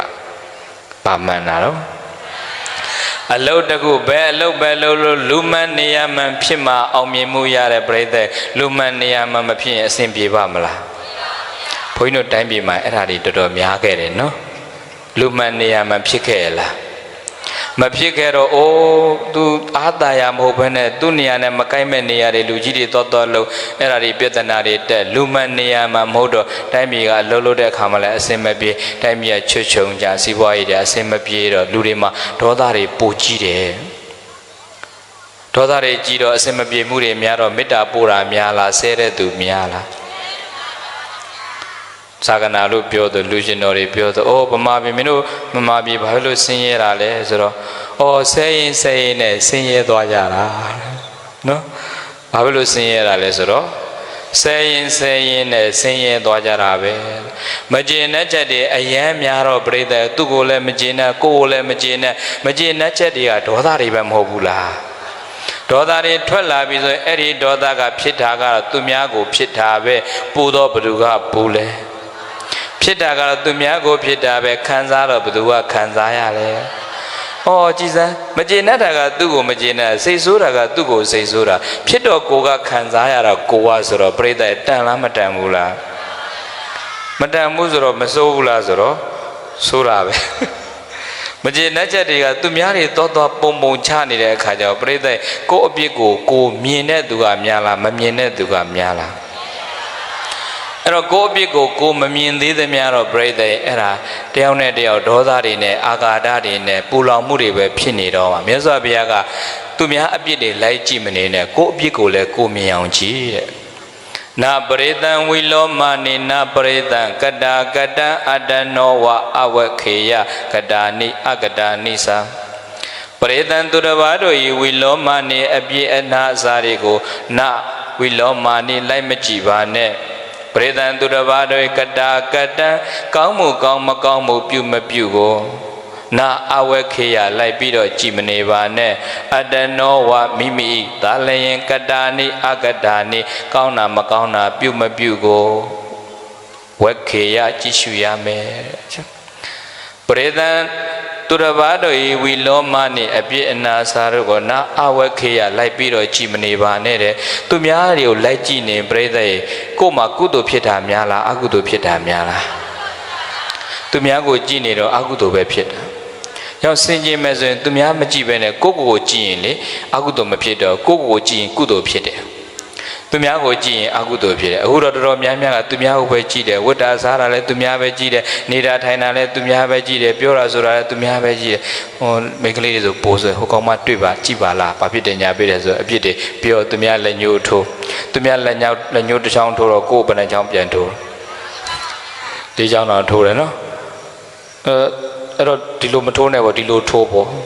နော်လက်ညှိုးနဲ့မထိုးနဲ့လက်ဝါးနဲ့ထိုးကြအကုန်လုံးတာထိုးလိုက်ပြီနော်ဘယ်သူတစ်ပါးတွေရဲ့အပြစ်တွေကိုလိုက်ကြည့်နေရင်ကိုယ်မှာကုသိုလ်ဖြစ်လားအကုသိုလ်ဖြစ်လားအဲ့တော့သူများကိုကြည့်မဲ့စားကိုယ်ဆင်ကျင်လေငါကတော့ဘလောက်ကောင်းနေပြီလဲငါကတော့ဘလောက်တော်နေပြီလဲ ငါကတော့ဘလောက်ပြည့်စုံနေပြီလဲအဲ့လိုမျိုးလေးတွေးလိုက်လို့ရှိရင်သူ့ပေါ်မှာဖြစ်နေတာလေးဖြေလို့ရတာပေါ့ပြိတ္တအဲ့လိုမှမလုံနိုင်တော့အစင်ကိုမပြေတာဒါကြောင့်ဘုန်းကြီးကကိုတွေ့အော်ငါပဲစလျှော့ရတော့တာကိုလျှော့တော့ကိုပေါ့တာပေါ့တေးကြတာကတော့လေသူတို့ဘက်ကဘလို့ပဲဖြစ်ဖြစ်ကိုယ့်ဘက်ကလျှော့ရင်တေးကြတာကတော့ကိုအရင်ပေါ့တာပဲကိုလျှော့ခြင်းကိုပေါ့ပေါ့ကိုပေါ့ခြင်းကိုလျှော့ပေါ့သူငါလျှော့ရတဲ့နဲ့သူမလျှော့ဘူးဆိုရင်ဘယ်လိုလုပ်မလဲသူမလျှော့ရင်သူခံစားပေါ့ဟုတ်ဘူးလားသူမလျှော့တာသူကိစ္စကိုကိစ္စကိုလျှော့ဖို့ရည်ကြည်တာပေါ့ကိုလျှော့ရတဲ့နဲ့သူမလျှော့တာတော့သူကိစ္စသူအကြောင်းတရားနဲ့သူအကျိုးတရားဖြစ်မှာပေါ့သူအကျိုးတရားကိုအစိုးမများဖို့ကိုကြိုးစားရမှာပေါ့ဟုတ်ပြီလားပရိသန်သူတစ်ပါးတို့ဝီလောမနေအပြစ်တွေကိုပဲနာအဝက်ခေယလိုက်ပြီးတော့ကြည်မနေပါနဲ့အတနောဝမိမိသားလင်ကတာနိအကတာနိကောင်းမကောင်းကိုအဝက်ခေယကြည့်ရှုဆင်ခြင်ရမယ်တဲ့ကိုဆင်ခြင်နိုင်ရင်လေပရိသတ်ရဲ့ကိုအပြစ်တွေကတတ်တာတယ်ကိုမဆင်ခြင်နိုင်မဲ့နဲ့သူများကိုလိုက်ကြည့်နေသည်များအပြစ်အနာစာတွေရှိနေမှာပဲဆိုတော့ဒေါသဆိုတဲ့အပြစ်တွေအကြောင်းတရားကလည်းပဲလူတွေရဲ့လှုပ်ဆောင်ချက်ကံတရားတွေကိုဖြစ်နေတာဆိုတော့တယောက်နဲ့တယောက်ရန်ဖြစ်တယ်ဆိုရင်ပရိသတ်ရေဒီလူတွေဆိုးတယ်လို့မြင်ရမှာလားသူတို့ဒေါသကြောင့်ဖြစ်တယ်လို့မြင်ရမှာလားသူတို့ကြောင့်မဟုတ်ဘူးဒေါသတွေကြောင့်ဖြစ်တာနင်သိစိတ်ဆိုနေပါလားလို့သူ့ကိုအဲ့လိုအပြစ်မြင်နေမဲ့စားဒေါသတွေကြောင့်ဖြစ်လိုက်တာအဲ့ဒေါသလေးကိုလျှော့ချနေပေါ့သွားတာပေါ့အကြောင်းတရားကရှိလားမရှိဘူးလားပရိသေအကြောင်းတရားရှိလို့ဖြစ်တာပါအကြောင်းတရားမရှိရင်အဲ့ဒါတွေဖြစ်ကိုမဖြစ်တော့ဘူးဒေါသောနိဒာနံကမ္မနံသမုဒ္ဒယာယဒေါသောအမျက်ဒေါသဆိုတဲ့ဒေါသတရားကအမျက်ဆိုတဲ့အမျက်ထွက်ခြင်းဆိုတဲ့ဒေါသတရားက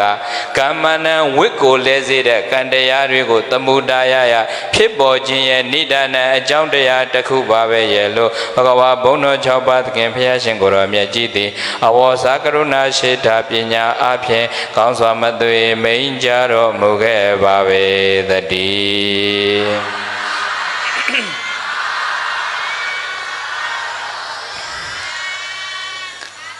အကြောင်းရှိလို့ဖြစ်တာပါပရိသတ်ရဲ့ဗတရားအကြောင်းတရားမရှိရင်ဖြစ်ကိုမဖြစ်ဘူးဖြစ်ပါမလားဘာပဲဖြစ်ဖြစ်အကြောင်းကိုမြင်အောင်ကြည့်လိုက်စမ်းပါအကြောင်းတရားရှိနေလို့အကုန်လုံးဖြစ်နေရတာပဋိစ္စသမုပ္ပါဒ်ကြီးကိုကြည့်လိုက်စမ်းဒီမှာမိုးကိုယောဂီတွေပါမယ်ပဋိစ္စသမုပ္ပါဒ်ဇဝိုင်းနေပရိစ္ဆသမုပ္ပါဇဝိုင်းကြည့်ကြောင်းကျိုးဆက်ဆက်မှုတွေပြောတာပဲအဝိဇ္ဇာပစ္စယသင်္ခါရပစ္စယဝိညာဏပစ္စယနာမရူပနာမရူပပစ္စယသလယတနာပစ္စယဖတ်တပစ္စယဝေဒနာပစ္စယတဏပစ္စယဥပါဒနာပစ္စယဘဝပစ္စယဇာတိပစ္စယစရမရဏတောကပရိဒေဝဒုက္ခဒေါမနတုပါယသံဘဝန္တိကြည်လားအဝိဇ္ဇာပစ္စယမသိမှုအဝိဇ္ဇာကြောင့်ကဲလားမောဟတွေလာပါပြီမသိမှုအဝိဇ္ဇာကြောင့်သင်္ခါရပြုပြင်စီရင်ခြင်းဆိုတဲ့သင်္ခါတရားတွေဖြစ်တာအဝိဇ္ဇာကြောင့်သင်္ခါရဖြစ်တယ်တဲ့သင်္ခါရပစ္စယဝိညာဏသင်္ခါရဆိုတဲ့ပြုလုပ်ခြင်းကံတရားတွေကြောင့်ဝိညာဏဆိုတဲ့မှတ်သားခြင်းအတိမတ်ပြုတဲ့စိတ်ထဲမှာတင်လာတော့ဝိညာဏပစ္စယနာမရူပံဝိညာဉ်တွေဖြစ်လာတဲ့အခါကျသိမှတ်မှုတွေဖြစ်လာတဲ့အခါကျနာမရူပံနံတရားယုတ်တရားတွေဖြစ်ပေါ်တယ်တဲ့နာမရူပပစ္စယသလယတနာနံယုတ်တွေဖြစ်တော့သလယတနာဆိုရဲ့အာယတနာတွေဖြစ်ပြန်နေတဲ့သလယတနာပစ္စယဖတ်သောအာယတနာကြောင့်ဖတ်တာဆိုတဲ့အထီးတွေ့တွေဖြစ်တဲ့ဖတ်တာပစ္စယဝေဒနာဖတ်တာဆိုတဲ့အထီးတွေ့တွေဖြစ်တဲ့အခါကျဝေဒနာဆိုတဲ့ခံစားချက်တွေဖြစ်ရောတယ်ဗျထိတွေ့တော့ခံစားမိရောဝေဒနာပစ္စယတဏှာတဲ့ဝေဒနာဆိုတဲ့ခံစားချက်တွေဖြစ်လာတော့တဏှာဆိုတဲ့တွေ့တာမှုတွေကဖြစ်ပြန်ရောကြည်စမ်းဝေဒနာကြောင့်တဏှာဖြစ်လာမဖြစ်ဘူးလားရောခံစားချက်တွေရှိလာရင်တဏှာတွေဖြစ်လာတော့ခံစားချက်ဆိုလို့တချို့ကဝေဒနာတွေပြင်းလိုက်တာဆိုမကောင်းတာကိုပဲခံစားချက်လို့မထင်နဲ့ဒုက္ခဝေဒနာဒုက္ခဝေဒနာဥပေက္ခဝေဒနာ၃မျိုးကောင်းရင်လည်းကောင်းတဲ့အတိုင်းခံစားတာအဲ့ဒါဝေဒနာပဲမကောင်းရင်လည်းမကောင်းတဲ့အတိုင်းခံစားတာလေဝေဒနာပဲဘလို့ဝေဒနာမျိုးပဲလာပြိတ္တခံစားရင်ဆိုရင်တဏှာကဖြစ်မလားမဖြစ်ဘူးလားဝ ဝေဒနာပစ္စယတဏှာခံစားခြင်းဆိုတဲ့ဝေဒနာတွေရှိလာပြီဆိုရင်တဏှာဆိုတဲ့တွေ့တာမှုတွေကဖြစ်တော့တာပဲကောင်းရင်လည်းကောင်းတဲ့ပုံမှာခံစားတော့ကောင်းတဲ့ဝေဒနာတွေနဲ့လောဘတွေဖြစ်ကုန်ရော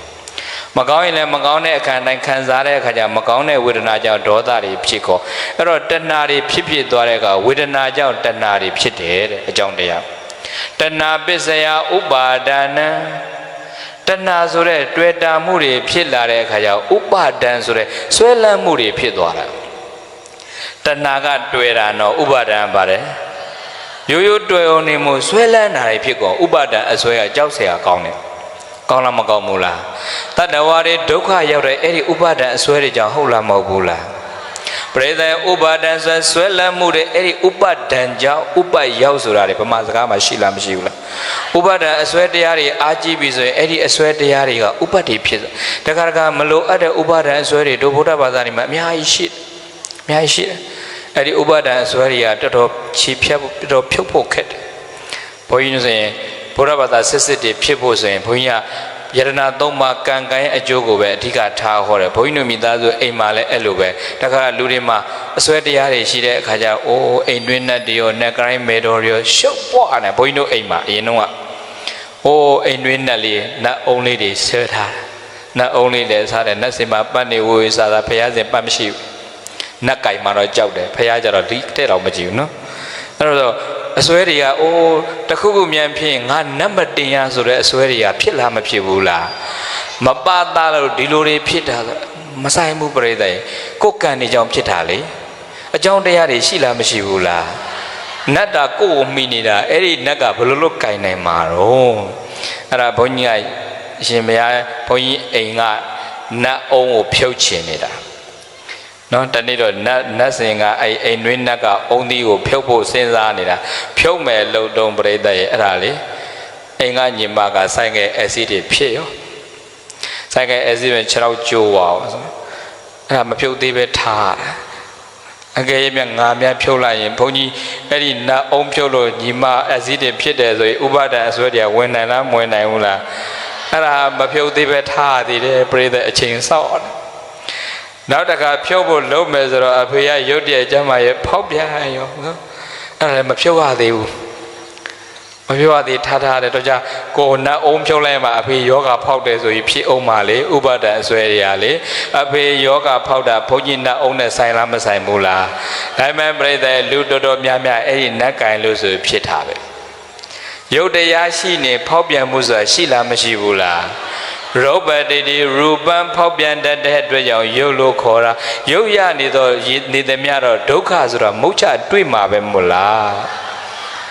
အဲ့ဒါပြိဿရဲ့ရုပ်တရားရှိလို့ယောဂရတာဘုန်းကြီးများအဲ့နတ်အုံးမြန်သွားပြောင်းရင်အရှင်ပြနတ်အုံးပြုတ်လို့အဲ့ဒါအပေကျမ်းမာရေးမကောင်းတာဆိုဖြစ်ရင်ဥပါဒံအစွဲကကိုယ်အာဟုတုတွေဖြစ်အောင်မှာ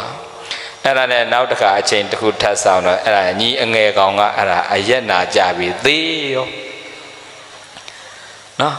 အဲ့ဒီချိန်မှမြန်ကိုမြတ်သွားဖြုတ်ရင်လေဘုန်းကြီးနတ်အုပ်ဖြုတ်လို့ဆိုပြောမြတ်ပြောနေမလားမသိဘူးဆိုကံကောင်းထောက်မှဆိုတာပြိဿရေဘုန်းကြီးတို့နေဘက်မှာလူသေးလို့ရှိရင်အဲ့နတ်အုံးကဖြုတ်ရတယ်နတ်အုံးဖြုတ်မှနတ်စည်းကတော့အိမ်တွင်းနတ်ကိုခဏတခြားနေရာပို့ထားတာပေါ့အဲ့ဒါမှသေတဲ့သူဝိညာဉ်ကဝင်လို့ရမှာဆိုတဲ့အစွဲတွေရှိသေးတယ်ရှိလားမရှိဘူးလားအိမ်တွင်းနတ်ရှိနေလို့အပြင်ကလူတွေဝင်လို့မရပါဆိုတော့အဲ့ဒါအိမ်တွင်းနတ်အုံးလေးဖြုတ်တာအဲ့ချင်းအဲ့နတ်ဘယ်နှသွားနေလဲတော့မသိဘူးဘုန်းကြီးလေအဲ့ဒါနဲ့အိမ်တွင်းနတ်အုံးလေးဖြုတ်တဲ့ချင်းဘုန်းကြီးကြွသွားစီအတော်ပဲခွင်တွေ့ပြီခင်ဗျားတို့နတ်အုံးဖြုတ်ထားတဲ့အတူတူပြန်တတ်မနေပါနဲ့လို့ပြောဒါတော့မှအဲ့နတ်အုံးမှာဆွဲထားတဲ့ဟိုပိဿာလေးအဖြူနဲ့အနီလေးရရှိသေးတယ်အဲ့ဒါလေးသွားချီထားသေးတယ်နော်အဲ့ဒါလေးသွားကြည့်တာအဲ့ဒါလေးပါဖြုတ်လိုက်ပါလို့မထူပါဘူးနတ်မကင်ပါဘူးလို့ပြောရတယ်နော်ပြိဿရဲ့ဥပါဒံအစွဲတွေကြီးလားမကြီးဘူးလားတခုခုမြန်မတင်မြောက်လိုက်လို့ရှင်အဲ့ဒီနတ်ကြောင့်ဆိုပြီးတော့လူတွေမှာဥပါဒံအစွဲတွေကြောင့်ဒုက္ခတွေရောက်နေလားမရောက်နေဘူးလားအဲ့ကြောင့်လူတယောက်ရဲ့အစွဲကိုလေချွတ်ဖို့ခက်လားမခက်ဘူးလားဒါကြောင့်တစ်ခါတစ်ခါအယူဝါဒအစွဲတွေကပိုဆိုးတယ်မိစ္ဆာဒိဋ္ဌိမြန်အယူမှားနေတဲ့သူတွေကတစ်ခါကမှားမှန်သိရသားနဲ့အဲ့ဒီအယူဝါဒကယုံထွက်ဖို့ခက်တယ်ပြိဿအသက်တာအသေးခံတဲ့ဒီအယူဝါဒကိုစွန့်ကိုမစွန့်ဖို့ခက်လားမခက်ဘူးလားမြတ်စွာဘုရားလက်ထက်ဘုရားရှင်ကိုယ်တော်မြတ်ကြီး တက်ရှိတင်ကြရှိနေတဲ့ကာလမှာတော့အမှဒိဋ္ဌိတွေကိုးကွယ်နေတဲ့လူတွေအဝိမွတ်တွေတက္ကသိုလ်တွေကိုးကွယ်တဲ့သူ့ရဲ့တပည့်သားသမီးတွေအများကြီးရှိလားမရှိဘူးလားအဲ့ဒီလူတွေတစ်ခါခါကျတော့သိရသားနဲ့ကိုမချွတ်နိုင်တော့တခြားအဝေးဝေးကြီးကိုမကြည့်နဲ့ရှင်သာရိပုတ္တရာတို့ရှင်မမောက္ကလန်အလောင်းလျာတို့ဥပဒိတနဲ့ကောလိတတို့ရဲ့ဆရာသိသိဆရာကြီး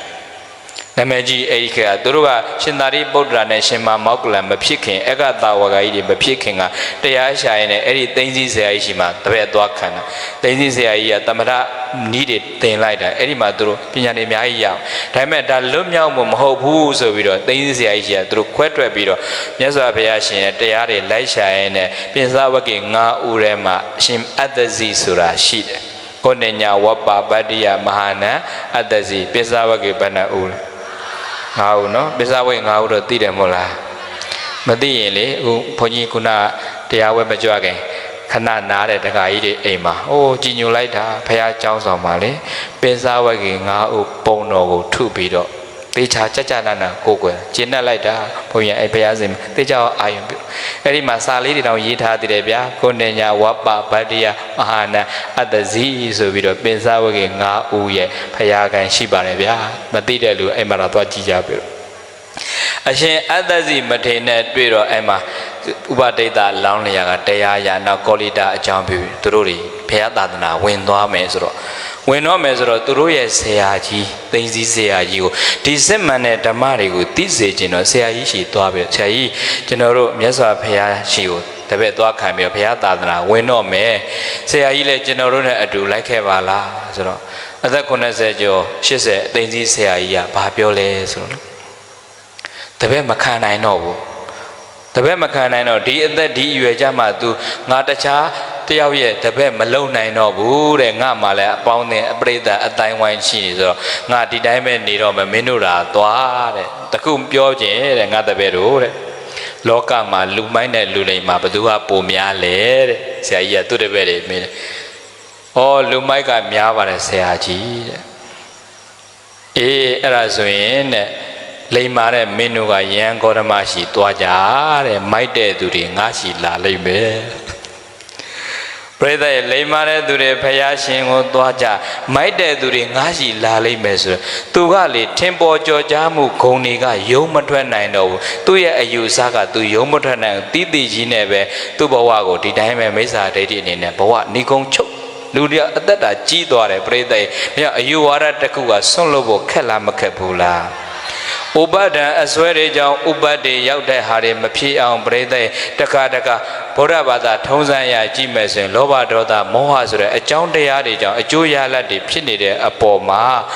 ရုပ်တရက်ကိုမြန်ကံတစ်ခုနှိမ့်နေလို့မြန်တခြားတစ်ခုကပေါ်လာလို့ရှိရင်အဲ့ဒါလူတွေရဲ့အစွဲမှာဒါမလို့ရလို့ဆိုတဲ့အစွဲတွေဝင်တော့တာနော်ဘသူကကင်လို့ဘဝကကင်လို့နံပါတ်တင်ရလို့ဘာမတင်အဲ့ဒါတွေတခုမှမဟုတ်ဘူးပရိသတ်ကိုယ့်ရဲ့ကံအကျိုးပေးတွေကအတက်ကြအနေမြင့်ဆိုတော့ကိုကဖန်တီးခဲ့တာပဲမဟုတ်ဘူးလား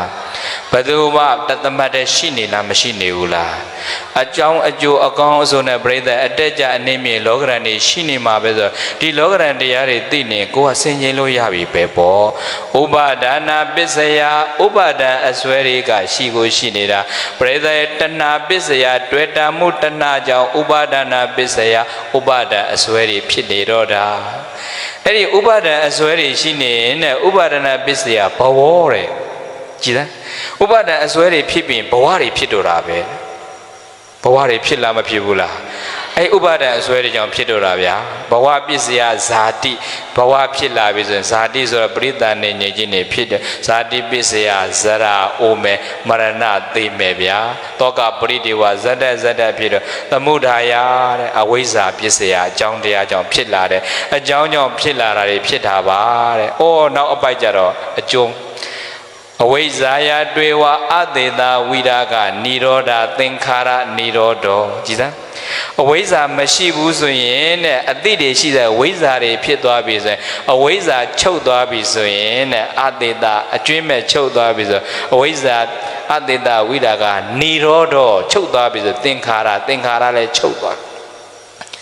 မသိမှုတွေချုပ်သွားပြီဆိုသိမှုတွေရောက်သွားအဝိဇ္ဇာချုပ်သွားရင်သင်္ခါရလည်းချုပ်သွားတယ်သင်္ခါရချုပ်ရင်ဝိညာဉ်လည်းချုပ်တယ်ဝိညာဉ်ချုပ်ရင်နာမရူပနာယုတ်လည်းချုပ်နာယုတ်ချုပ်ရင်သလယနာချုပ်အိုးသလယနာချုပ်ရင်ဖတ်တာချုပ်သွားတယ်ဖတ်တာချုပ်ရင်ဝေဒနာချုပ်ဝေဒနာချုပ်ရင်တဏှာပါချုပ်သွားတယ်တဏှာချုပ်တော့ဥပါဒံအစွဲတွေလည်းမရှိတော့ဘူးဥပါဒံအစွဲတွေမရှိရင်ဘဝနိရောဓဘဝလည်းမရှိတော့ဘဝနိရောဓဇာတိနိရောဓဇာတိနိရောဓစရမရဏတောကပရိဒေဝဒုက္ခဒေါမနတုပါယတာနိရောဇန္တိဘဝတွေချုပ်သွားပြီဆိုတာနဲ့ပရိသတ်နေခြင်းအိုခြင်းနာခြင်းသိခြင်းတောကပရိဒေဝဘာမှမရှိတော့ဘူးဆိုတော့အလုံးချုပ်သွားတော့အကြောင်းချုပ်သွားတော့ပရိသတ်ဘဝနေကုန်အဆုံးသတ်မသွားဘူးလားဩသေချာကြည့်လိုက်တော့အကြောင်းကြောင့်ဖြစ်နေတာပဲမဟုတ်ဘူးလားဗျာအဝိဇ္ဇာပစ္စယသင်္ခါရမသိခြင်းဆိုတဲ့အဝိဇ္ဇာမောဟတရားကြောင့်သင်္ခါရပြုပြင်စင်ထားတဲ့သင်္ခါရတရားတွေဖြစ်နေတော့တာဘေကဝေจิตသားจิตသမီးတို့မောဟဆိုတဲ့အကြောင်းတရားကကမ္မနံဝိကိုလဲစေတဲ့ကံတရားတို့ရဲ့သမုဒယယဖြစ်ပေါ်ခြင်းရဲ့ဏိဒါနံအကြောင်းတရားတစ်ခုပါပဲတဲ့ဆိုကြည့်ပါမောဆွဲအားကံတရားထင်ရှားဖြစ်ခြင်းအကြောင်းတည်းမောဟဆွဲအားကံတရားထင်ရှားဖြစ်ခြင်းအကြောင်းတည်းမောဟဆွဲအားကံတရားထင်ရှားဖြစ်ခြင်းအကြောင်းတည်း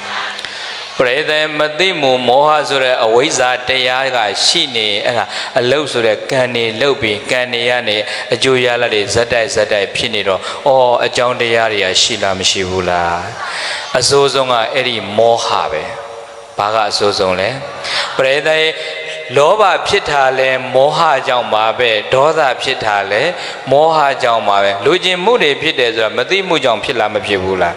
လောဘစိတ်မှာလဲမောဟကပါနေတာပဲလောဘဖြစ်ရင်မကျေနပ်တဲ့အမျက်တွေဒေါသတွေထွက်ရင်လဲမောဟကပါလားမပါဘူးလားပရိသတ်တရားမလို့အာဟုသူတွေပဲအဲ့ဒီမောဟကအဆိုးဆုံးပဲဗျာဆိုလားမဆိုဘူးလား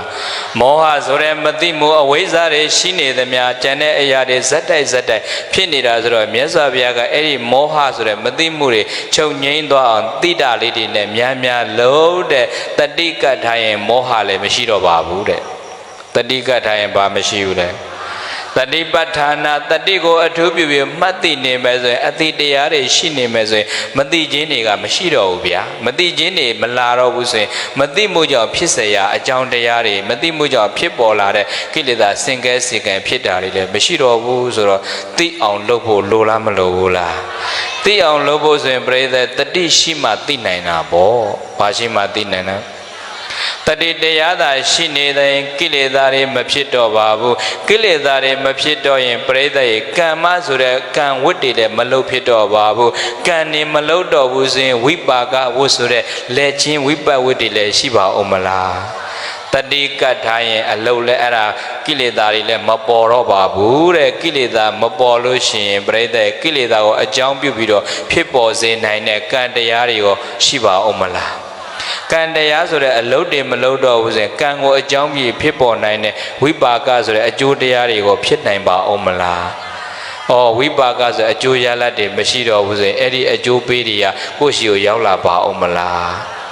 ရောင်ပရိသတ်ရဲ့ဘာပဲဖြစ်ရလဒ်တစ်ခုတွေဖြစ်ပေါ်ပြီဆိုရင်တေချာတာကတော့အကြောင်းရှိလို့ဖြစ်လားမဖြစ်ဘူးလားအကြောင်းရှိလို့ဖြစ်ကြတာဘာရှိလို့ဖြစ်တာလဲ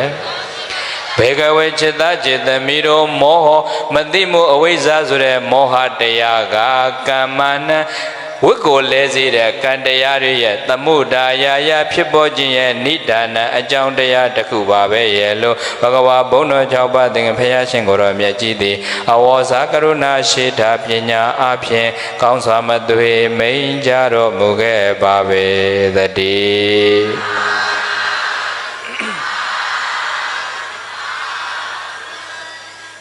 အကြောင်းရှိလို့ဖြစ်တာပါပရိသတ်ရဲ့ဗတရားဘာပဲစင်ကျင်အဲ့ဒါလေးစင်ကျင်လိုက်ရင်သက်သာသွားတာပဲတက္ကကိစ္စတခုဖြစ်လာပြီဆိုရင်ဖြစ်ချင်းဖြစ်ရလတ်တခုဆိုတာပရိသတ်အကြောင်းတရားမပါဘဲနဲ့ဖြစ်နိုင်လားမဖြစ်နိုင်ဘူး အဲ့တော့ဖြစ်ပြီးမှတော့ဘာမှလိုက်ပြီးတော့ခံစားမနေတော့နဲ့အဲ့ဒီရလက်ကိုလက်ခံလိုက်ပြီးရင်အကြောင်းတရားကိုဆင်ခြင်ဩဒီဟာတွေကြောင့်ဖြစ်တာပဲအကြောင်းတရားရှိနေပြီဆိုရင်အကျိုးတရားကဖြစ်လာတာပဲဒီအကျိုးတရားမရခြင်းဆိုအကြောင်းတရားကိုပြင်ဖို့လိုလားမလိုဘူးလားအကြောင်းတရားကောင်းအောင်လုပ်ရင်အဲ့ဒီအကျိုးတရားလည်းမလာတော့ဘူးလေအတိတ်ရဲ့အနာဂတ်ရဲ့ပစ္စုပန်ဆိုကာလ၃ပါးရှိလားမရှိဘူးလားဘုရားဘာသာဝင်ရဲ့သဘောတရားကအဲ့ဒါပဲပြိတ္တကာမတက္ကတာသမ္မာဒိဋ္ဌိရှိမှဘုရားဘာသာစစ်စစ်တယောက်ဖြစ်တယ်တဲ့ကာမတက္ကတာသမ္မာဒိဋ္ဌိနော်ကံရဲ့အကျိုးကိုမှန်မှန်ကန်ကန်ယုံကြည်တဲ့အယူအဆမျိုးရှိမှအဲ့ဒါဘုရားဘာသာစစ်စစ်တယောက်ဖြစ်တယ်တဲ့ကံရဲ့သဘောတရားဟောဒီပြိတ္တတွေယုံလားမယုံဘူးလားကောင်းတာလို့ရင်ကောင်းတာဖြစ်မယ်မကောင်းတာလို့ရင်မကောင်းတာဖြစ်မယ်တချို့ကအဲ့ဒါတွေမရှိတော့ဘူးအိုးဘာမှအကျိုးတရားတွေရှိမှမဟုတ်သိရင်ပြီးတာပဲဆိုတာအဲ့ဒါဥစ္စေတာဒိဋ္ဌိတွေဖြစ်ပြတ်သွားကြောင့်ဘုရားဘာသာမှာပြိတ္တရဲ့ကံရဲ့သဘောတရားဆိုတာလေကာလ၃ပါးနဲ့ဆက်ဆံနေတာလေအတိတ်ရဲ့ပစ္စုပန်ရဲ့အနာဂတ်ရဲ့ကာလ၃ပါးရှိလားမရှိဘူးလားအော်အတိတ်အကြောင်းတရားကပစ္စုပန်အကျိုးတရားပဲအတိတ်အကြောင်းတရားကပစ္စုပန်အကြောင်းတရားကအနာဂတ်အကျိုးတရားပဲကြည့်လိုက်လေအားလုံးကြောင်းကျိုးဆက်ဆက်နေတာကြီးပဲကိုယ်ဘဝပစ္စုပန်ရလတ်ဟာအတိတ်ကကိုလုပ်ခဲ့တဲ့အကြောင်းတရားတွေကြောင့်ဟုတ်လားမဟုတ်ဘူးလားအဲ့တော့ကိုယ်ကိုမှန်နေကြည့်ကိုယ်ရုပ်ကလေးကချောလားရုပ်ကလေးကဆိုးလားသွားလေးကခေါ်လားမခေါ်ဘူးလားအသားလေးကဖြူလားမဖြူလားမှန်ကြည့်ရင်ကံကိုသိပါတယ်ဗျာကံမကြည့်ကံမသိရင်မှန်ကြည့်ပါဘာမသိရင်မှန်ကြည့်လိုက်တော့ပေါ်လာတဲ့ရုပ်ရည်လက္ခဏာတွေအနေထိုင်နေအဲ့ဒါကိုယ်အတိတ်ကကံတွေရဲ့အကျိုးပေးတွေပဲမဟုတ်ဘူးလားပရိသေဒီဘဝရက်လက်တွေဟာအတိတ်ကကိုလုပ်ခဲ့တဲ့ကံတရားရဲ့အကြောင်းတရားတွေပါပဲအဲ့တော့အခုလုပ်နေတဲ့လုပ်ရက်တွေဟာအနာဂတ်အတွက်ပုံဖော်ပေးတာဖြစ်နိုင်လားမဖြစ်နိုင်ဘူးလားအဲ့တော့အနာဂတ်ဘဝလေးလှခြင်းပရိသေအခုလက်ရှိလုပ်နေတဲ့အလုပ်တွေမှာစင်စင်ချင်းချင်းလုပ်တင်လားမလုပ်တင်ဘူးလားအနာဂတ်မှာကိုဘာဖြစ်ခြင်းနဲ့ဆိုရင်ကြည့်ခြင်းအခုလုပ်နေတာတွေကြည့်လိုက်ပါအတိတ်ကကိုဘာလုပ်ခဲ့တယ်ဆိုတာသိခြင်းအခုရနေတဲ့ရလက်ကိုကြည့်လိုက်ပါတဲ့အခုရနေတဲ့ရလက်တွေအတိတ်ကလုပ်ခဲ့တဲ့အကြောင်းတရားပဲအခုလုပ်နေတဲ့အလုပ်တွေအနာဂတ်အတွက်အကြောင်းတရားပဲအနာဂတ်ဆိုတာအကျိုးတရားဟုတ်ပြီလား။ရောင်ပရိသတ်ဘာပဲဆင်ခြင်လိုက်ဘာပဲကြည့်လိုက်ဘဝမှာအကြောင်းတရားနဲ့ကင်းပြီးဖြစ်တယ်ဆိုတာရှိပါအောင်မလား။အဲ့တော့ဘသူတွေမဟုတ်ဘဝတွေမှာလိုက်ပြီးတော့အပြစ်တင်နေမဲ့မစား။အော်အကြောင်းရှိလို့ဖြစ်တာပဲဆိုတဲ့အကြောင်းတရားကိုဆင်ခြင်တတ်တဲ့စိတ်ကလေးနဲ့နေရင်သက်သာတယ်။မြတ်စွာဘုရားအဲ့ဒီအကြောင်းတရားတဲ့တခြားအကြောင်းတရားတွေမဟုတ်ပါဘူးတဲ့။လောဘဆိုတဲ့ကိလေသာအကြောင်းတရား၊ဒေါသဆိုတဲ့ကိလေသာအကြောင်းတရား၊မောဟဆိုတဲ့ကိလေသာအကြောင်းတရားဒီလောဘဒေါသမောဟဆိုတဲ့အကုသိုလ်ကိလေသာတရားတွေကဝိတ်ကိုဖြစ်စေပါတယ်တဲ့ဝိတ်ကိုဖြစ်စေတဲ့ကံတွေကိုလှုပ်ဆောင်စေပါတယ်တဲ့ကံတွေလှုပ်ရင်ကံရဲ့အကျိုးတွေရလတ်မှာပဲအဲ့ဒီကံရဲ့အကျိုးတွေရလိုက်ရင်တန်တရားလည်မှုဆိုတာရှိနေမှာပဲဆိုတော့ပြိတ္တဝိတ်တွေပြတ်ခြင်းတော့အကြောင်းတရားဖြစ်တဲ့ကိလေသာတွေကိုပြတ်အောင်လုပ်မှဝိတ်ပြတ်ပါတယ်ကိလေသာဝိတ်ပြီးတော့မှကမ္မဝိတ်ပြတ်ပါတယ်ကမ္မဝိတ်ပြတ်ရင်ဝိပါကဝိတ်ဆိုတာလည်းမရှိတော့ဘူးဆိုတော့ဘာပဲဖြစ်ဖြစ်အကြောင်းတရားကြောင့်ဖြစ်တယ်ဆိုတာဆင်ញင်နိုင်ရင်ကိုယ့်ဘဝမှာနေရတဲ့အခိုက်အတန့်လေးသက်သာလားမသက်သာဘူးလားအကြောင်းရှိလို့ဖြစ်တာပါဗာတရားတယ်တော့အကြောင်းကုန်သွားရင်အားရပြီးသွားမှာပဲဆိုတော့လေအခုလည်းပဲဒီကိုရောက်လာတယ်တရားနာလာတယ်အကြောင်းတရားရှိလားမရှိဘူးလားဒီရောက်တာအကျိုးတရားပဲမဟုတ်လားအကြောင်းတရားကလာလို့ရောက်လာတာပဲလေဟုတ်ပြီလားလာလို့ရောက်လာတော့အကြောင်းတရားကြောင့်ရောက်လာအကျိုးတရားဖြစ်အကျိုးတရားအနေနဲ့အခုတရားနာရတယ်တရားနာခြင်းဟာလည်းအကျိုးတရားပဲလာလို့ဖြစ်လာတာနော်အဲ့တော့စက်တက်နေရာတိုင်းမှာသူ့အကြောင်းနဲ့သူရှိနေတာဆိုတော့ပရိသတ်ရဲ့အဲ့ဒီအကြောင်းတရားကိုကောင်းကောင်းဆင်ခြင်နိုင်ပြီဆိုရင်သူများကိုအပြစ်တင်တာတွေနည်းသွားပြီးတော့ကိုယ့်အကြောင်းတရားကိုကောင်းအောင်လုပ်ရင်ကိုယ့်အကျိုးတရားလည်းကိုကောင်းမလားမကောင်းဘူးလားသူများကလုပ်ရမလားကိုကလုပ်ရမလားကိုကောင်းနေရင်သူကောင်းတာမကောင်းတာကိုကောင်းတဲ့ထဲစရာလိုလားမလိုဘူးလားကိုကောင်းဖို့ကအဓိကပါပဲเนาะကိုအကြောင်းတရားကောင်းရင်ကိုအကျိုးတရားလည်းကောင်းပါကိုအကျိုးတရားကောင်းရင်ကိုရဲ့ရလတ်လည်းကောင်းပြီဆိုတော့ပြိတ္တအကြောင်းရှိလို့ဖြစ်တယ်ဆိုတာသဘောပေါက်ပြီးတော့လေကိုအကြောင်းတရားကိုဆင်ခြင်မြတ်စွာဘုရားပြောတဲ့အကြောင်းတရားတွေကလောဘအကြောင်းတရားဒေါသအကြောင်းတရားမောဟအကြောင်းတရားဆိုတဲ့အခြေခံအကုသိုလ်အကြောင်းတရားတွေကဝိတ်ကိုဖြစ်စေတယ်တဲ့ကိလေသာကမ္မကိလေသာဝိတ်ကြောင့်ကမ္မဝဖြစ်တယ်ကာမဝဖြစ်ရင်ဝိပါကဖြစ်မယ်ဆိုတာဆင်ခြင်ပြီးတဲ့တက္ကာလ လားအကြောင်းတရားကိုဆင်ခြင်ပြီးအကျိုးတရားကောင်းအောင်လုပ်နိုင်ပါစေလို့ဆန္ဒပြုရင်ပြည့်တဲ့9နာရီနဲ့54မိနစ်ဆိုတော့တနာရီနဲ့10မိနစ်ရှိပါပြီဒီလောက်ဆိုရင်တရားလည်းပုံပေါ်သွားပြီဖြစ်တဲ့အတွက်ကြောင့်ကြပြလေးတွေဆိုပြီးတရားသိကြအောင်ဆိုလောဘဆွဲအားကံတရားထင်ရှားဖြစ်ခြင်းအကြောင်းတည်းလောဘဆွဲအားကံတရားထင်ရှားဖြစ်ခြင်းအကြောင်းတည်းဒေါသဆွဲအားကံတရားထင်ရှားဖြစ်ခြင်းအကြောင်းတည်းဒေါသဆွဲအားကံတရားထင်ရှားဖြစ်ခြင်းအကြောင်းတည်းမောဟဆွဲအားကံတရားထင်ရှားဖြစ်ခြင်းအကြောင်းတည်းမောဟဆွဲအားကံတရားထင်ရှားဖြစ်ခြင်းအကြောင်းတည်းလောဘကြောင့်ပင်လောဘလျင်အစဉ်ဖြစ်ပေါ်စေပေ၏လောဘကြောင့်ပင်လောဘပင်အစဉ်ဖြစ်ပေါ်စေပေ၏ဒေါသကြောင့်ပင်ဒေါသလျင်အစဉ်ဖြစ်ပေါ်စေပေ၏ဒေါသကြောင့်ပင်ဒေါသလျင်အစဉ်ဖြစ်ပေါ်စေပေ၏မောဟကြောင့်လျင်မောဟပင်အစဉ်ဖြစ်ပေါ်စေပေ၏မောဟကြောင့်လျင်မောဟပင်အစဉ်ဖြစ်ပေါ်စေပေ၏အနေစာတိတဘာဝေဟိအဘိနပတိပိလနတနေတာရတဣမတဇီဝိတတဘာဝနာနာမတာရောအနေစာတိတဘာဝေမမြဲခြင်းအနေစာသဘောဆင်းရဲခြင်းဒုက္ခသဘောကိုယ်အလိုတိုင်းမဖြစ်ခြင်းအနတ္တသဘောတွေနဲ့အဘိနာပတိပိလနတအမြဲမပြတ်ဆက်ဆံ၍နေတတ်တဲ့အတွက်ကြောင့်နေတာရတအနှစ်သာရရှာမရသောဣမတဇီဝိတတအသက်ရှင်၍နေရတဲ့တရင်ငါဘဝအခိုင်အတန့်ရဲ့သာရောနာမတန်ဖိုးဆိုရကဘာဝနံတရားအတိဘာဝနာလေးရှိပြီးတော့နေခြင်းပါပဲ၏တတမထိုကြောင့်အပမဒေနာမမေမလျော့မပေါ်မစားတဲ့သတိတရားနဲ့တမ္ပါဒေထကိုစီကိုငါအတိတရားလေးတွေကပ်ပြီးတော့နေရတဲ့ဘဝအခိုက်အတန့်မှာကိုယ်အကြောင်းတရားကိုကောင်းအောင်ကြိုးစားပြီးတော့အကျိုးတရားရလကောင်းအောင်နေထိုင်နိုင်ကြပါစေကုန်ရဲ့လို့ဘဂဝါဘုန်းတော်6ပါးသခင်ဘုရားရှင်ကိုယ်တော်မြတ်ကြီးသည်အဝေါ်စားကရုဏာရှိထာပညာအဖြင့်ကောင်းစွာမသွေမိန်ကြတော်မူခဲ့ပါပေသတည်း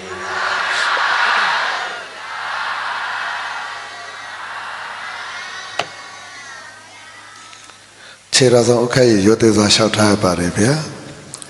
အရှင်မြတ်၏စွမ်းတန်ခါကြောင်းစီပစ္စည်းလေးပါလုံးကဓမ္မပူဇာနဲ့သူမနာပတာ၏ဘာသာစတက္ကသိုလ်တိဆောက်ရေးအကြောင်းလူတော်လူအောင်ငယ်များကိုလူကန်ချင်းမြတ်တော်မူနေပါရဲ့ခြေတော်ဆုံးအခက်ရရွတ်သေးစွာလျှောက်ထားပါတယ်ဗျာဓမ္မပူဇာစီစဉ်တွင်တာလင်မြို့နယ်ဘုရားကောင်းကျေးရွာပထမအကြိမ်မိဘကျေးဇူးဆက်အထူးဓမ္မတော်ဖြစ်မြောက်ရေးချိုးတော်ဆောင်ကိုမိုးဦးကိုမှကပ္ပိယကာရကကျွတော်ဆောင်၏နေရာတွင်နေရာယူဆောင်ရွက်ပေးနိုင်ပါရန်လေးစားစွာဖိတ်ကြားရပါတယ်ပထမဦးစွာဦးကြည်စိန်ဒေါ်မင်းမင်းရေမြသားစုမှသင်္ကန်းချင်းတစ်ချင်းဦးသားကြီးဒေါ်ညွန့်ကြည်အိမိဆန်တဲ့မောင်နှမများမောင်မျိုးစုံရောင်းဝယ်ရင်းမှသင်္ကန်းစုံတစ်စုံဦးစိုးသိန်းဒေါ်ဆန်းဆန်းထေမြသားစုကသင်္ကန်းစုံတစ်စုံအဝင်းသားယေစု၏ဒေါ်ဝင်းညုံမြသားစုမှဓမ္မပူဇာ3000ကျပ်နှင့်သင်္ကန်းစုံတစ်စုံမဟာတန်တိဒုက္ခဝေမှန်း၍စေတနာရှင်တဦးမှသင်္ကန်းဆောင်တစ်စုံနှင့်ပဋ္ဌာနာပါဠိသရုဒ္ဓရဲစာအုပ်တို့အဆိုပါသင်္ကန်းဆောင်တို့ကိုဓမ္မရပင်ဖြစ်မြောက်ရေးချိုးတော်ဆောင်ဦးတန်းအေးဒေါ်ညွန့်ကြည်တို့မှလူရှင်များကိုစားမိမိတို့ရဲ့သင်္ကန်းဆောင်ကိုပါတပေါင်းတစ်စီးတည်းလူရနိုင်ပါရန်လေးစားစွာဖြင့်ဖိတ်ကြားအပ်ပါတယ်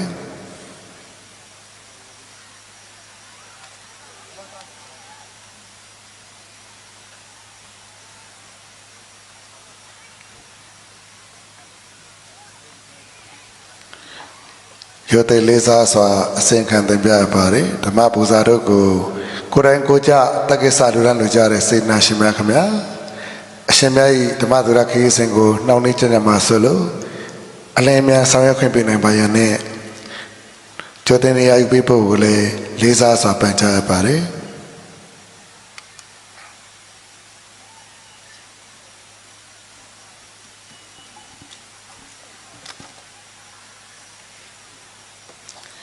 သာဓုသာဓုသာဓု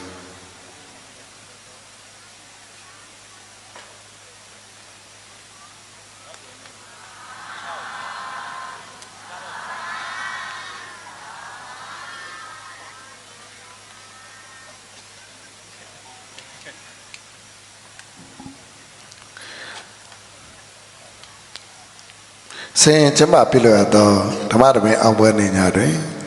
ဓမ္မဒါနဓမ္မပူဇာတရားလူရှင်များဖြစ်ကြတဲ့မိခင်ကြီးဒေါ်ကုမစာရီနှင့်နှစ်ဖက်မိကဘိုးဘွားတို့အားအမှုထားကဓမ္မဒါနကုသိုလ်ရှင်ဦးတန်ဝင်းနောက်တော်ဘာကပါရမီဖြည့်ဆည်းရသောဓမ္မဒါနကုသိုလ်ရှင်ဒေါခင်မိုးဝေမြေရတနာလေးမောင်ငင်းချမ်းမှုရွှေငချင်းမိသားစုတို့ကဓမ္မပူဇာမသိစေသိမ့်ချက်ကိုကပိယထအနံပြီးလှူဒန်းနိုင်ပါရန်လေးစားစွာဖိတ်ကြားရပါတယ်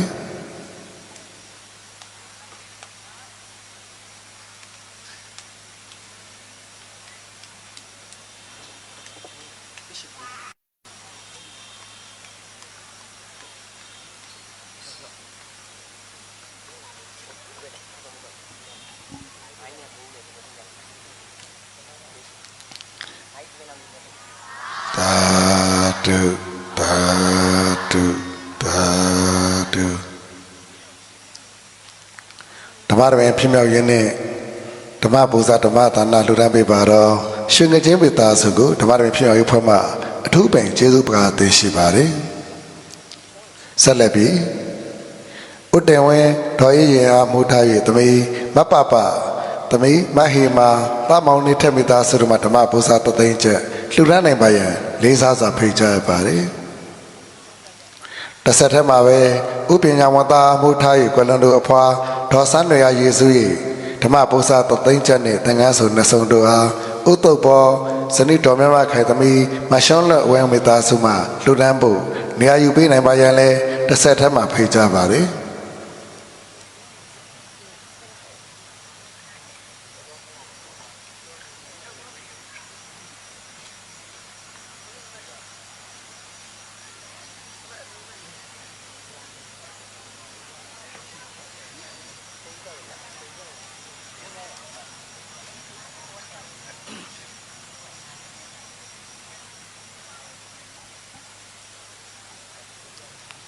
တစ်ဆက်တည်းမှာဥအောင်စောမိုးဒေါ်အေးလွင်ပိသားစုရခိုင်ကြီးမုတ်ဖိုက်ဆိုင်မှာဓမ္မပူဇာတသိန်းချက်လှူဒန်းဖို့ရန်နေရာယူပေးနိုင်ပါရန်လေးစားစွာပန်ကြားရပါတယ်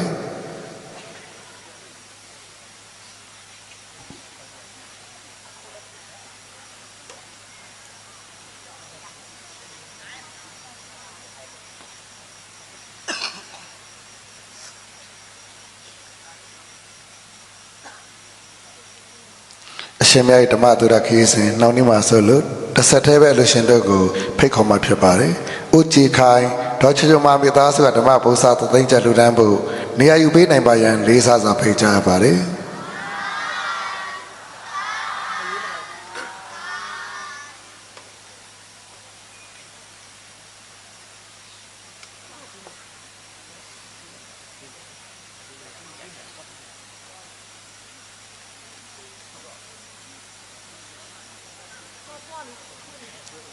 ဦးကြည်ခိုင်ဒေါ်ချွချွမာမိသားစုဓမ္မပူဇာသသိန်းချက်လှူဒန်းဖို့ရန်နေရာယူပေးနိုင်ပါရန်လေးစားစွာဖိတ်ကြားရပါတယ်။တစ်ဆက်တည်းမှာပဲဒေါ်ကောက်သေးကိုမှုထား၍ကိုကျော်စိုးဦးဇနီးမအေးစန္ဒာဦးသမီးလေးမချင်နုခင်မိသားစုမှဓမ္မပူဇာသသိန်းချက်လှူဒန်းဖို့နေရာယူပေးနိုင်ပါရန်လေးစားစွာဖိတ်ကြားရပါတယ်။တစ်ဆက်တည်းမှာဒေါ်ကောက်သေးကအမှုထား၍ကိုကျော်စိုးဦးဇနီးမအေးစန္ဒာဦးသမီးမချင်နုခင်မိသားစုတို့မှဓမ္မပူဇာသသိန်းချက်လှူဒန်းဖို့ရန်နေရာယူပေးနိုင်ပါရန်လေးစားစွာဖိတ်ကြားရပါတယ်။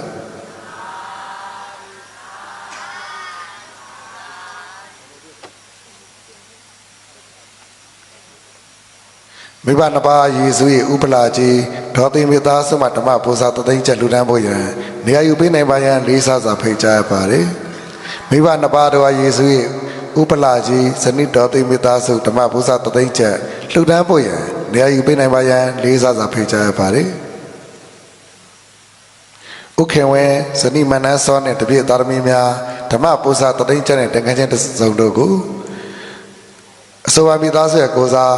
ဥလဘုံနဲ့မောင်ပြည့်စုံအောင်တို့ကလှူဒါန်းနိုင်ပါရန်နေရာယူပေးဖို့လေးစားစွာဖိတ်ကြားရပါတယ်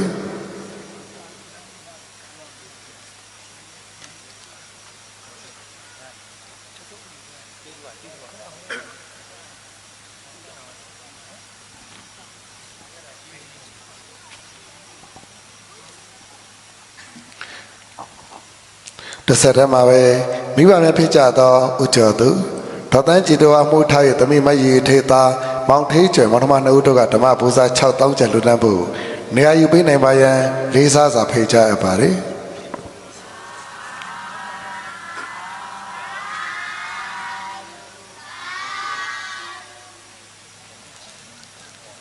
ဖျားကောင်းကျေးရွာညီညွတ်အမေများအဖွဲ့မှဓမ္မပူဇာ6000ကျပ်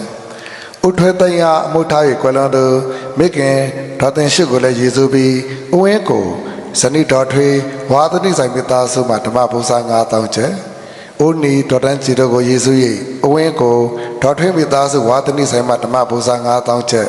စုစုပေါင်းဓမ္မပူဇာ36000ကျပ်တို့ကိုဒေါ်ထွေးမှလှူဒါန်းပေးနိုင်ရန်နေရာယူပေးဖို့လေးစားစွာဖိတ်ကြားအပ်ပါတယ်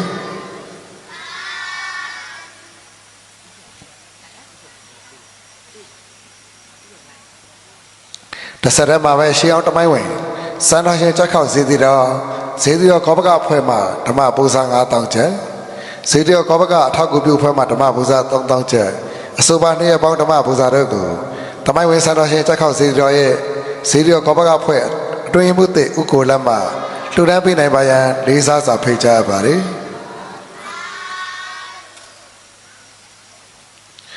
တိုက်သူကစံပြချေရဓမ္မမိတ်ဆွေများဖွဲ့မှာဓမ္မပူဇာ9500ကျပ်လူတိုင်းရန်ဥလမြတ်မှာနေရာယူပေးနိုင်ပါရန်လေးစားစွာဖိတ်ကြားအပ်ပါတယ်။တိုက်သူကစံပြချေရဓမ္မမိတ်ဆွေများဖွဲ့မှာဓမ္မပူဇာ9500ကျပ်သာသနာကျော်တော်ဆောင်ဥလမြတ်မှာလူတိုင်းပေးနိုင်ဖို့နေရာယူပေးနိုင်ပါရန်လေးစားစွာဖိတ်ကြားအပ်ပါတယ်။ယေရှုကပုဂ္ဂိုလ်ကွယ်လွန်သူဦးရေးတန်းကိုယေရှု၏ဒေါ်ချုံပိသားစုမှဓမ္မပူဇာ9000ကျပ်လူတန်းဖို့ရန်နေရာယူပေးနိုင်ပါရန်လေးစားစွာဖိတ်ကြားပါရစေ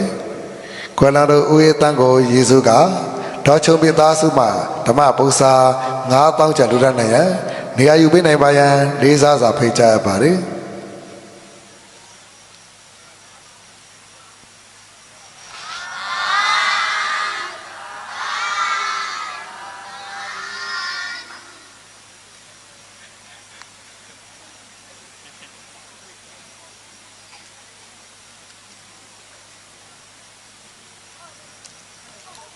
တန်လင်မြို့နယ်လက်အဆန်းချေရအုပ်စုပြင်သားကျောင်းချေရစစ်စတာပညာရေးအင်အားစုကျူရှင်ဆရာလေးဖြစ်ဖြစ်ရာဇဝင်တက်ကတန်လင်မြို့တေးတချင်းတပုတ်နဲ့တီဆိုတော်သောတေးတန်ရှင်ကျူရှင်ဆရာလေးဆရာစီသူမိသားစုကဓမ္မပူဇာ9000ကျပ်လူတန်းအစီအစဉ်ဖြစ်ပြီးသာသနာကျော်တော်ဆောင်ကိုအောင်လေးမှာကိုစားပြုလူတန်းပေးနိုင်ပါရန်လေးစားစွာဖိတ်ကြားရပါတယ်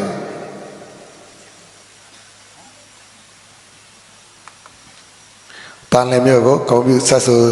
တိဆိုသွားတဲ့တေတ္တရှင်ချူရှင်ဆရာလေးဆရာကိုစီသူမိသားစုကိုစားကိုအောင်လေးမှာလှူဒါန်းပေးမှာဖြစ်ပါတယ်ဥတန်ဝင်ဥဝင်းကျော်စိုးတို့၏ဓမ္မပူဇာ9000ကျပ်ကိုမောင်ပြည့်စုံအောင်မှလှူဒါန်းပေးနိုင်ပါရန်ဖိတ်မှတ်တကပြုရပါတယ်တဆက်ထမှာ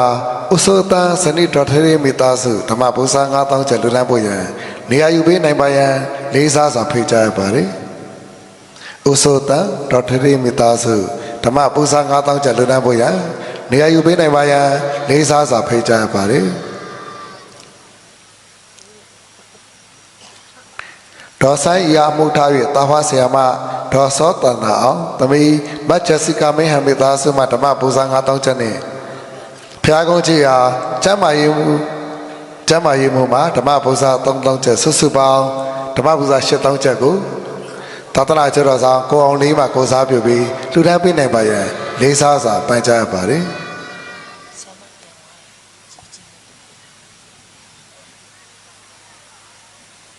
တဆက်တည်းမှာနှစ်ဖက်တော်မိကများကိုမှုထား၍ဥလာထွန်းဒေါညိုချောင်းပိသားဆိုဓမ္မပူဇာ9000ကျပ်လူတန်းဖို့ရန်နေရာယူပေးနိုင်ပါရန်လေးစားစွာဖိတ်ကြားရပါတယ်နှစ်ဖက်တော်မိကများကိုမှုထား၍ဥလာထွန်းဒေါညိုချောင်းပိသားဆိုမှဓမ္မပူဇာ9000ကျပ်လူတန်းနိုင်ပါရန်လေးစားစွာပန်ကြားရပါတယ်ဦးမြင့်သိန်းဒေါ်ထေးထေးကြီးကိုမှုထား၍ကိုနိုင်လင်းမအေးအောင်ပိသားဆိုမှဓမ္မပူဇာ9000ကျပ်လူတန်းဖို့ရန်နေရာယူပေးနိုင်ပါရန်လေးစားစွာပန်ကြားရပါတယ်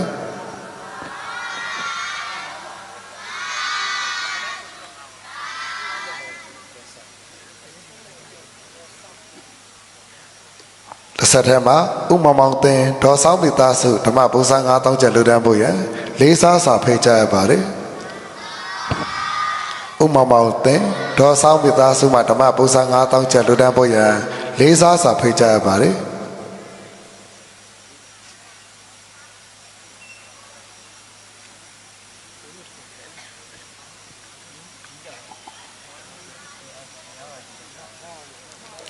ခொနည်းသားသမီး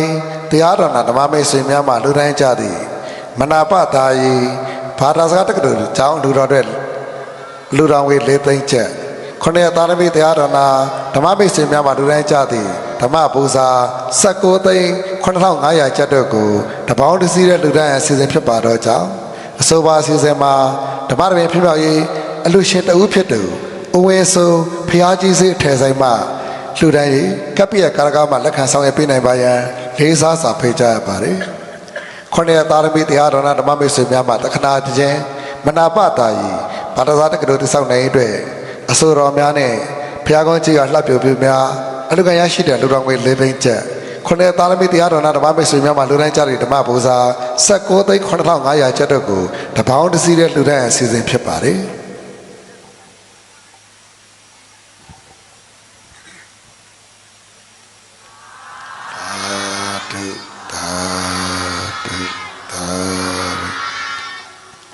ခြေတော်ဆောင်ဥခတ်၍ရိုသေစာလျှောက်ထားရပါတယ်ဗျာယနေ့ညဆင်းကျမပြုလို့ရသောဓမ္မတပင်အောင်ပွဲနေညတွင်လှူဒါန်းပြီးဖြစ်ကြသည့်ဓမ္မပူဇာစုစုပေါင်း48သိန်း12500ကျပ်လှူဒါန်းမှုဒါနကုသိုလ်ဓမ္မတပင်တွင်ပါဝင်ပတ်သက်ဆက်ဆက်သမျှကုသိုလ်ရှင်အပေါင်းစုတို့၏ကောင်းမှုမှန်သမျှတို့ကို32ဘုံသားတို့အားထပ်တူမြပေးဝေရန်အစီအစဉ်ဖြစ်ပါကြောင်းခြေတော်ဆောင်ဥခတ်၍ရိုသေစာလျှောက်ထားရပါတယ်ဗျာအောင်မြင်သွားပါပြီเนาะကုသိုလ်တွေလည်းတော်တော်စုံသွားကြပါပြီဒီထဲမှာတရားနာတဲ့ကုသိုလ်အပြင်ဘုန်းကြီးတို့ဘာသာစကားတက္ကသိုလ်တိဆောက်ရေးမှာလည်းပဲဝိဟာရဒါနအကြောင်းအလှူတွေပါပါတယ်ဘုန်းကြီးကမနေ့ကညဗိမာဟောရမှာ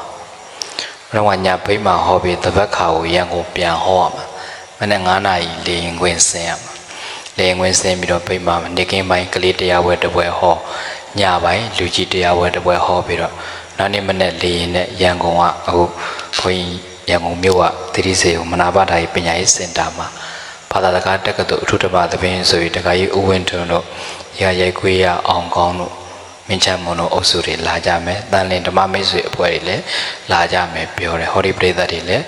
လာပြီးတော့နားနိုင်ဖို့ဘုန်းကြီးဖိတ်ခေါ်ပါတယ်နော်အဲ့မှာအာရပါရပြန်ပြီးတော့နာကြရွှေတုံဘုရားလည်းဖူးရင်စောစောလာကြဖို့နော်နောက်ကြရင်တော့နေရာမရမှာဆိုပါတယ်မနစ်ကကား35စီးလောက်လာမယ်ဆိုတာကား80လောက်ဖြစ်သွားတယ်အစီး80နော်ဒီနေ့လည်းအဲ့လောက်တော့မှန်းပါတယ်နော်လာသမျှလူတွေကိုတရားဝဲမတည်တဲ့ဓမ္မကြီးကဓမ္မပူဇာအတွက်330မတည်တယ်ဒါပေမဲ့ဒီခရီးစိတ်တွေအတွက်သူ15သိန်းရိုက်ကူးကြီးလည်းတုံးထားပါတယ်သူတူတယ်ပေါ့နော်အဲ့တော့ဘုန်းကြီးတခါကြီးအိုးဝင်းတို့မနက်ကပြောတယ်လိုက်ချင်တဲ့လူတွေကများပါတယ်ဗျာတဲ့ဟိုမတီတခါဓမ္မကြီးလည်းအာနာတယ်တခါကြီးလို့လိုက်ချင်ခေါ်တာခေါ်ခဲ့လို့နော်ဘုန်းကြီးကြည့်ရှင်းမယ်လို့ပြောလိုက်တယ်နော်ဘုန်းကြီးကြည့်ရှင်းမယ်မနိုင်ရင်ရဲခေါ်မှာနော်အလုံးလာကြပြီတော့အလုံးလာအားတဲ့လူတွေနော်အဲဟိုဘက်မှာရွှေတုံဘုရားလည်းဖွင့်ရင်နဲ့ဘုန်းကြီးတို့မနစ်ကတော့နှစ်ပွဲဟောရတော့တက်တုံရိုက်ပြီးဟောရတာအဲ့ဒီနေ့ဒီတပွဲကတော့တပွဲတည်းပေးထားဆိုတော့အချိန်လည်းရပါတယ်နော်ရွှေတုံဘုရားလည်းဖူးအိမ်တော်စီတီလည်းဖွင့်ရင်နဲ့ဘုန်းကြီးကျောင်းလည်းရောက်ဖို့ရရှိအောင်အလုံးလာပြီးတော့တရားနာဖို့ထပ်မံပြီးဖိတ်ခေါ်ပါတယ်နော်ကုသိုလ်ကောင်းမှုတွေကတော်တော်လေးစီပင်ပြီးတော့အောင်မြင်သွားပါပြီပြုသမျှကုသလာကိုအလုံးအမြတ်တမ်းပေးဝေကြအောင်ဆိုနော်ရေစက်ကွက်ခိုင်းအလုံးအာယုံပြုပြီးတော့လိုက်ဆိုကြဣဒံမေပုံညာ နိဗ္ဗာနတ္တပစ္စယောဟောတုရှင်ဘုရားတပည့်တော်များသည်ဒုက္ခခတ်သိမ်းချုပ်ငြိမ်းရာအမှန်မြတ်နိဗ္ဗာန်ကိုရည်တန်တောင်းစုအာယုံပြု၍ယနေ့ယခုတန်လျင်မြို့နယ်ဖျားကုန်းကျေးရွာဖျားကုန်းလူငယ်များမှဥဆောင်ကျင်းပပြုလုပ်အပ်သောပထမအကြိမ်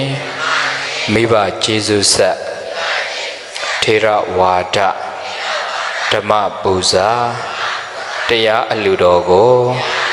အကြောင်းပြု၍တပည့်တော်တို့အများပေါင်းစုကစွမ်းနိုင်သမျှလူတန်းရသောအမျိုးမျိုးသောဒါနကုသိုလ်ဆောက်တည်ရသောသီလကုသိုလ်အရှင်မြတ်သည်ဟောကြားအပ်သောအကြောင်းရှိလို့ဖြစ်တာပါအမည်ရသောတရားတော်ကိုနာကြားရသောဘာဝနာကုသိုလ်ဝေယဝဆပြုလုပ်လှူဒန်းရသောဝေယဝဆကုသိုလ်အစဖြာသောကုသိုလ်ကံသည်ဒုက္ခခတ်သိမ်းချုပ်ငြိမ်းရာအမှန်မြတ်နိဗ္ဗာန်သို့ရကြောင်းအထောက်အပံ့ဖြစ်ကြရပြီလျင်ယခုမျက်မှောက်ဘဝ၌လဲတပည့်တော်တို့ဤဘေးရန်ခတ်သိမ်းပပျောက်ငြိမ်း၍ကောင်းကျိုးချမ်းသာဖြစ်ပါစေသာအရှင်ဘုရားယနေ့ယခုပြုလုပ်ရသောကောင်းမှုတို့ဤအဖို့ဘာကကို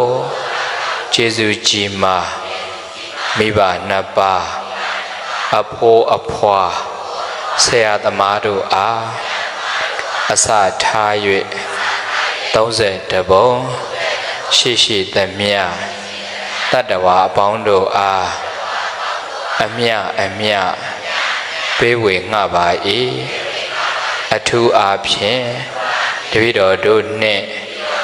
ပတ်သက်ဆက်နွယ်လျက်ရှိကြသောရှေးဘဝယခုဘဝ၌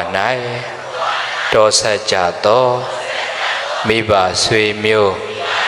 မိတ္တဟာများနှင့်ဤအယဤဒေသဤဝန်းကျင်၌ရှိကြကုန်သောမြင်အပ်မမြင်အပ်နှစ်ရက်များစွာတတ္တဝါအပေါင်းတို့အားအမြ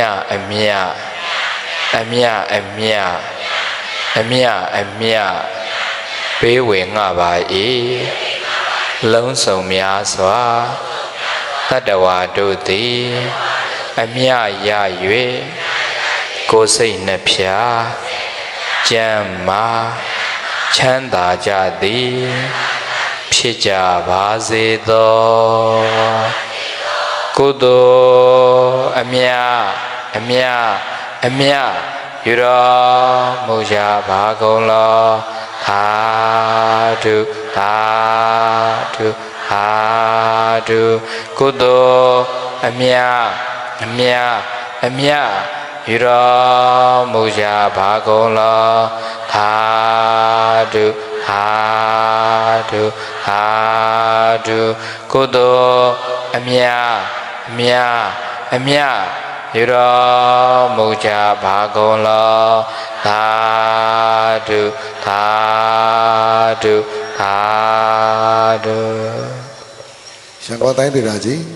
ရန်ကုန်တိုင်းဒေသကြီးတန်လျင်မြို့နယ်ဖျားကုန်းချေရွာအုပ်စုဖျားကုန်းချေရွာပထမအကြိမ်ကျင်းပပြုလုပ်ရသောအထူးဓမ္မတော်ပင်တရားဝဲအောင်မြင်စွာကျင်းပပြီးဖြစ်ပါတော့ကြောင်းဗုဒ္ဓသာသနာစီရင်တဲ့သူ၃ကြိမ်ဖြင့်တာရုဏုမောခေါ်ဆိုနိုင်ကြပါရန်ရိုသေလေးစားစွာပန်ကြားရပါတယ်ဗုဒ္ဓသာသနာစီရန်ဒိဋ္ဌတု ဗုဒ္ဓသာသနာစိရန်ဒိဋ္ဌတုဗုဒ္ဓသာသနာစိရန်ဒိဋ္ဌတုသာဓုသာဓုသာဓု